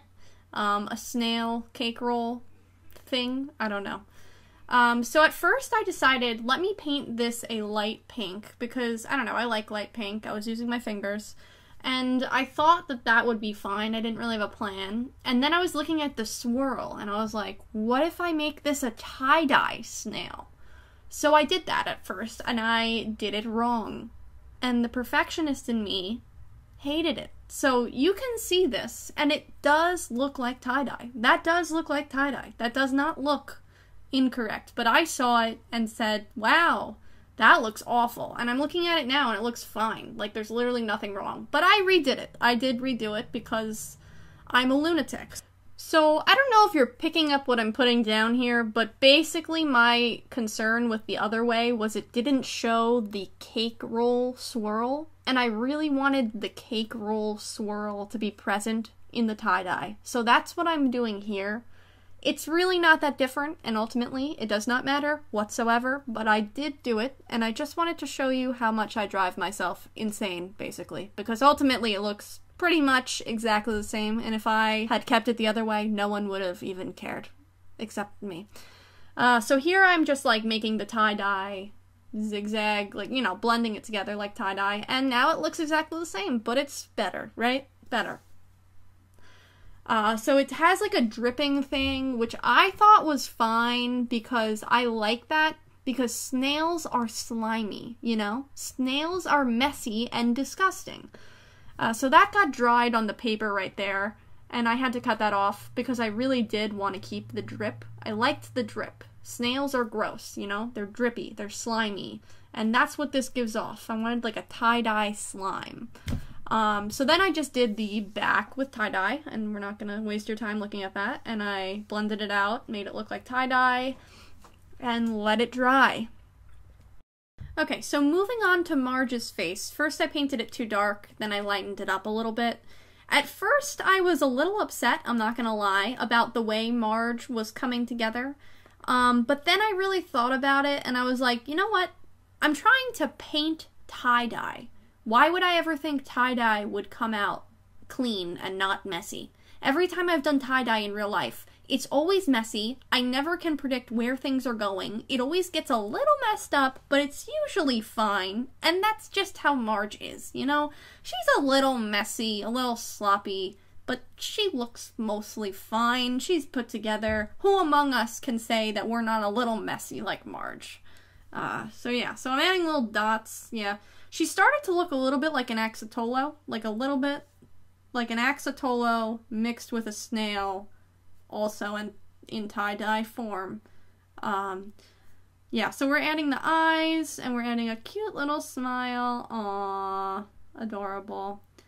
And then we also added some eyebrows because, I don't know, I needed the eyebrows. I feel like the eyebrows gave it a sweeter face. I don't know. So we went from this cake roll and the random tooth and that weird face to Marge, our very colorful tie-dye snail axolotl combo. She's a little bit of a mess, but she's very nice. She's very squishy. And I might even say she's very psychedelic. Colorful. Very psychedelic, colorful. Moving on to the last Squishy Makeover. Yeah, this guy is a wreck. Here's a quick list of things I don't like. The color of his eyes, the color of the skin on his hands and his face. I don't like his tail color. I don't like his ears' location. I just don't like anything about that monkey. Even like the hue of that monkey's fur, I just don't like anything about him. I don't know if you can tell, but I'm going to be making a monkey with a banana split in front of him. Yay. Ugh. Gross. So the first thing we had to do was, ugh, you hate to see it. He's earless. We had to, ugh, cut his ears off. Big no. So now that he's earless, he had some plastic surgery done, and he's gonna have his ears moved up a little higher on his head. Yeah, this looks, I mean, as surgery is, it's painful. Beauty is pain, that's what they say, and in this case, it happens to be true. Not in all cases, though, but in some. Okay, then we have our cute little 3 panda buns. I cut half of it off so I can fit them all on the banana. And this is gonna be a Neapolitan, you know, the strawberry vanilla chocolate thing. So I glued those together. And then, once those dried, I glued them onto the banana. Tied that up with a rubber band.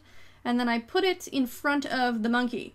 So I made a slight mistake here where I cut off the ice cream scoops and I cut off too far, so I had to glue that back on. And then we gutted him. Ugh, you hate to see it. We had to gut him. I'm gutted looking at it. Yeah, we had to cut off the front of him because I needed him to fit in the banana. And that looks uncomfortable. Those rubber bands just never quite look comfortable for them, you know? Once that all dried, then I filled in with some fabric paint and made all of the holes not holes anymore.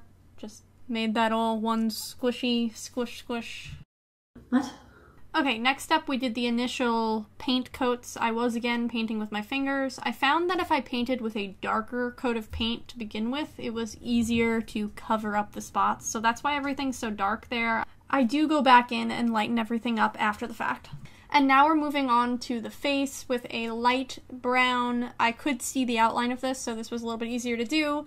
I don't know if you guys can tell, you probably can. I'm doing this monkey in the style of Mariah Elizabeth. I know usually she likes to do animals with dessert themes, so that is what I am doing. Moving on to the ice cream, which was actually my favorite part of this monkey thing. So the Neapolitan, we got strawberry vanilla chocolate, and I made it like thick and chunky to kind of make it look like it was like melted and textured, and I feel like it ended up looking kind of like real ice cream, which I was really happy with. And yeah, that's the ice cream. And I filled in the tail, put a little dot on the nose with a light brown. I added like a sweet little smile. I don't know, I like the smile. And then I messed up the eyes, we'll be honest. I was trying to do like a flirty eye where they're like so in love with the ice cream, but it didn't work out. They looked mad, so I changed it to just the round eyes. I also added some hot fudge and melted whipped cream to the top of the head, and of course, we can't forget the sprinkles.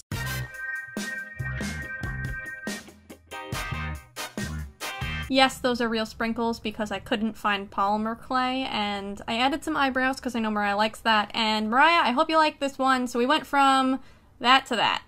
Yeah, I've named this monkey Elliot. I think he looks like an Elliot. I don't know. He's got a sweet face. I have this squishy kit box of thing that I got on Amazon. I really like these types of kits. You paint on them, you squish them, and there is a collect them all factor. We've already painted on the Edgy Hedgy, this guy. He's one of my favorite squishies I've ever painted, and in today's video, we're painting on, hate that name, There's 1 blank squishy, 5 paint pots, and 1 paintbrush. It's made by Doodlehog Makers 8+, which is great for me. You go from blank to swank. I guess we'll see how that goes. And there is a choking hazard, duly noted. Super slow rise. We will see about that. Opening the box, and there was a nice donut design on the inside. I took out the squishy, I took out our paintbrush, and wait, where are they? There they are, the little paint pots that I will not be using. Here's everything that comes in the kit. I really am excited to paint this kit because, like I said, I really love this brand's kits. I don't know why I'm spinning it on my fingers, but it's very cute. The little face is super cute, and the squishy quality, I do really like the squishies in these. This squishy is very soft, and it's not the most slow rising squishy I've ever felt, but it's certainly up there, and it just has a nice, like, feel to it, very soft. As I mentioned, I will not be using the paint pots that come with this, just because I don't really like the paints that come in these kits. There's not really enough of them, and I don't like the colors, but the squishies are very original looking, and they have some character to them, which I like. There is a seam on this squishy that I did have to take out my scissors and kind of cut those off. I did also take out my sandpaper and sand it away to try to make it, like, smooth. We're taking out our colors. I have these markers that someone gave me. I never used them. Not using them today, but I just remembered that they were there. I'm using my soft matte paint as well as my slick paint. I like to use my slick paint with a big bottle of soft matte paint. This way I can kind of like mix together different colors. Alright, so these are all of the paints that I pulled out of my drawer, and I'm mixing together a donut color, this tan kind of color, and painting that on the, believe it or not, donut part of this Sloth donut combo. I like that it's starting blank, and we're gonna go swank with it. It makes things easier that it's blank because there's not really a starting place. I do like painting on squishies that are like colorful because it's kind of like a fun transformation, but right now when I have a newborn, it's way easier to start with a blank squishy. It kind of takes out that beginning chunk where you have to paint everything white. I'm taking out this pink color and painting on the frosting. I decided to go with strawberry frosting. I was just going based off of my tummy, not my gut, but my tummy. I like strawberry frosted donuts the best. I really don't like chocolate frosted donuts. Chocolate frosting is kind of like gross to me for some reason. Vanilla, that's good. Strawberry's the best though. Once I had painted the strawberry frosting, I dipped into a very pale purple color. It actually is a little bit paler than I wanted, so I painted this whole sloth with this color, but you'll see a little later I actually go back and darken the sloth to be slightly darker, just a little darker, but it is basically this color, a pale purple sloth. I went back and forth about the color I was actually going to choose for this sloth because I feel like so many combos can go with pink and tan, you know, like pink and tan and green, pink and tan and blue, pink and tan, it could be anything, but at the end of the day, I was looking at this sloth and I was looking at his face, and it has like a frame around its face that kind of looks like a heart. So then I was like, okay, let's make it slightly Valentine's-ish, heart-like. Has a heart-like face. We have pink frosting. Pink and purple remind me of love. So that's what we're doing. We're doing a love-themed sloth. Because he loves donuts. Yes, he loves donuts. I feel like it's not a boy. Like, this is definitely a girl. I don't know why I just said he. We gotta come up with a name. I'll think. After I had finished painting the paws on this sloth, that can't be the right word for it. Is it feet? Hands? It has to be paws. There's no other word. It has claws. They do have like little nails for... Anyway, then I took out my darker purple color and decided to darken up this sloth. It needed a second coat of paint anyway, so I figured, you know what, let me just make it a slightly darker purple color. I feel like it's going to go better with the shade of pink that I chose. I also used that same purple color on the sprinkles that were already on that donut. They had kind of predefined places where the sprinkles should go. I basically was looking at this and I thought, you know what, this needs a little something extra. It looks like a cute donut, but I think we need some drips of chocolate sauce on top. Like I said, I'm not the biggest fan of chocolate frosting, but I do like hot fudge. So maybe this is just hot fudge? I don't know. Do I have to really want to eat my squishy? Probably not. it was time for the details. So I dipped into a white color and put the whites of the sloth's eyes down. I also dipped back into that chocolate brown color and added some chocolate heart sprinkles to the frosting. And then I decided, you know what, this needs a little more chocolate frosting, and I decided let me add some of the chocolate frosting to the top of the sloth so it kind of looks like her head is going under the frosting and they're kind of like sharing the frosting coating. I also added some hearts to the bottom of this sloth's body and changed the eye color to purple. I feel like that made it pop more. I added some strawberry frosting color to the inner parts of the hearts on the sloth's body, and then I added some more highlights. I think I went a little highlight crazy, honestly. After I look at this, I'm like, man, there's a little too many highlights. I always do this. I always overdo it with the highlights and then regret it. I added my signature to the back left booty on the sloth, and then I changed the nose and the mouth up a little bit. And here we have the before and the after for our sloth donut. I really like this squishy. I think it's super cute. I love the face. I love the theme of it. My only qualm is that it kind of looks like it's a donut person dressed as a sloth, like in a sloth costume, rather than just a sloth. I realize I did that to myself by outlining the face in pink, but I don't know. It kind of looks like she's in a costume. That's just my only thought, but that's okay. All right, let's move on to this next squishy, which is the unidentified bird. It has a tail like this, it has a big beak, and it looks like it has a million toes. This parrot, toucan? I think it's a toucan. Is it a... What are those ones that make noise that are... That's not a parrot. A parakeet? Is it a parrot? No. I think it's a toucan. I'm taking out my scissors and I'm cutting off the very thick seam that is on this squishy. This squishy has just like a very hard line that I had to really cut off, and I also tried to sand it away. I did my best. I don't know if I think it's okay. And now we're ready for some colors. I'm dipping into this lime green color. I decided that this kind of looked like a parrot, and I realize in hindsight that it's definitely a toucan. Like, it has to be a toucan. If it's not a toucan, I don't know what this is. Anyway, so I'm painting it a green and yellow kind of theme, a lemon lime, if you will. It's not lemon lime tasting, we're not going to eat the bird, but I just like the yellow and lime kind of color scheme we have going on. After I was done painting the green, I moved on to the yellow. The yellow color was used on the tips of the bird's wings and tail and little head tuft. That's what really, the tuft is really what made me think it might have been a cockatoo, but I feel like a cockatoo has a longer thing on top, so it's definitely not a cockatoo. Once I had finished adding those tips, I moved on to adding yellow again. I dipped into more yellow, and I decided to make the beak for this bird yellow as well as the feet. The yellow color was very transparent. Actually, the green was also very transparent. They both had at least 5 or 6 coats of paint to cover everything. But once I had finally finished painting both the beak and the feet, I moved on to the eyes. I painted the whites of the eyes first with a white matte color.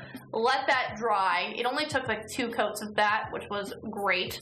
After the whites of the eyes had dried, I added a green and yellow color for the iris on the eyes. We kind of went from green to yellow, an ombre kind of thing.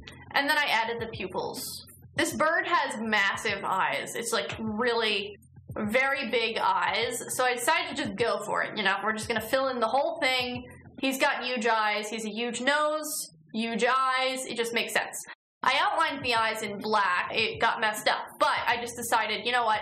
Let me leave it. I'll let it dry. I filled in the eyebrows, and then I went back with some white and fixed it up. It's really very hard to get a thin line with paint like this, so you just kind of have to paint it and then fix it after you're done. After that was all dry, I dipped into some white and added some glimmers to this toucan's eyes. And here we have the before and the after for Tula. Tula the toucan. It just kind of flows. Tula the toucan. Tula the toucan. It's kind of hard to say, actually, but it reminds me of a toucan, so that's why her name is Tula. I really like this one. I love the color scheme. I like the eyes. I think she looks super cute. I like her expression. It's a little bit, confusing, though. She kind of looks like she's what are you doing? I think it makes her look like she maybe wants to eat the donut. Oh my gosh, Tula, calm down.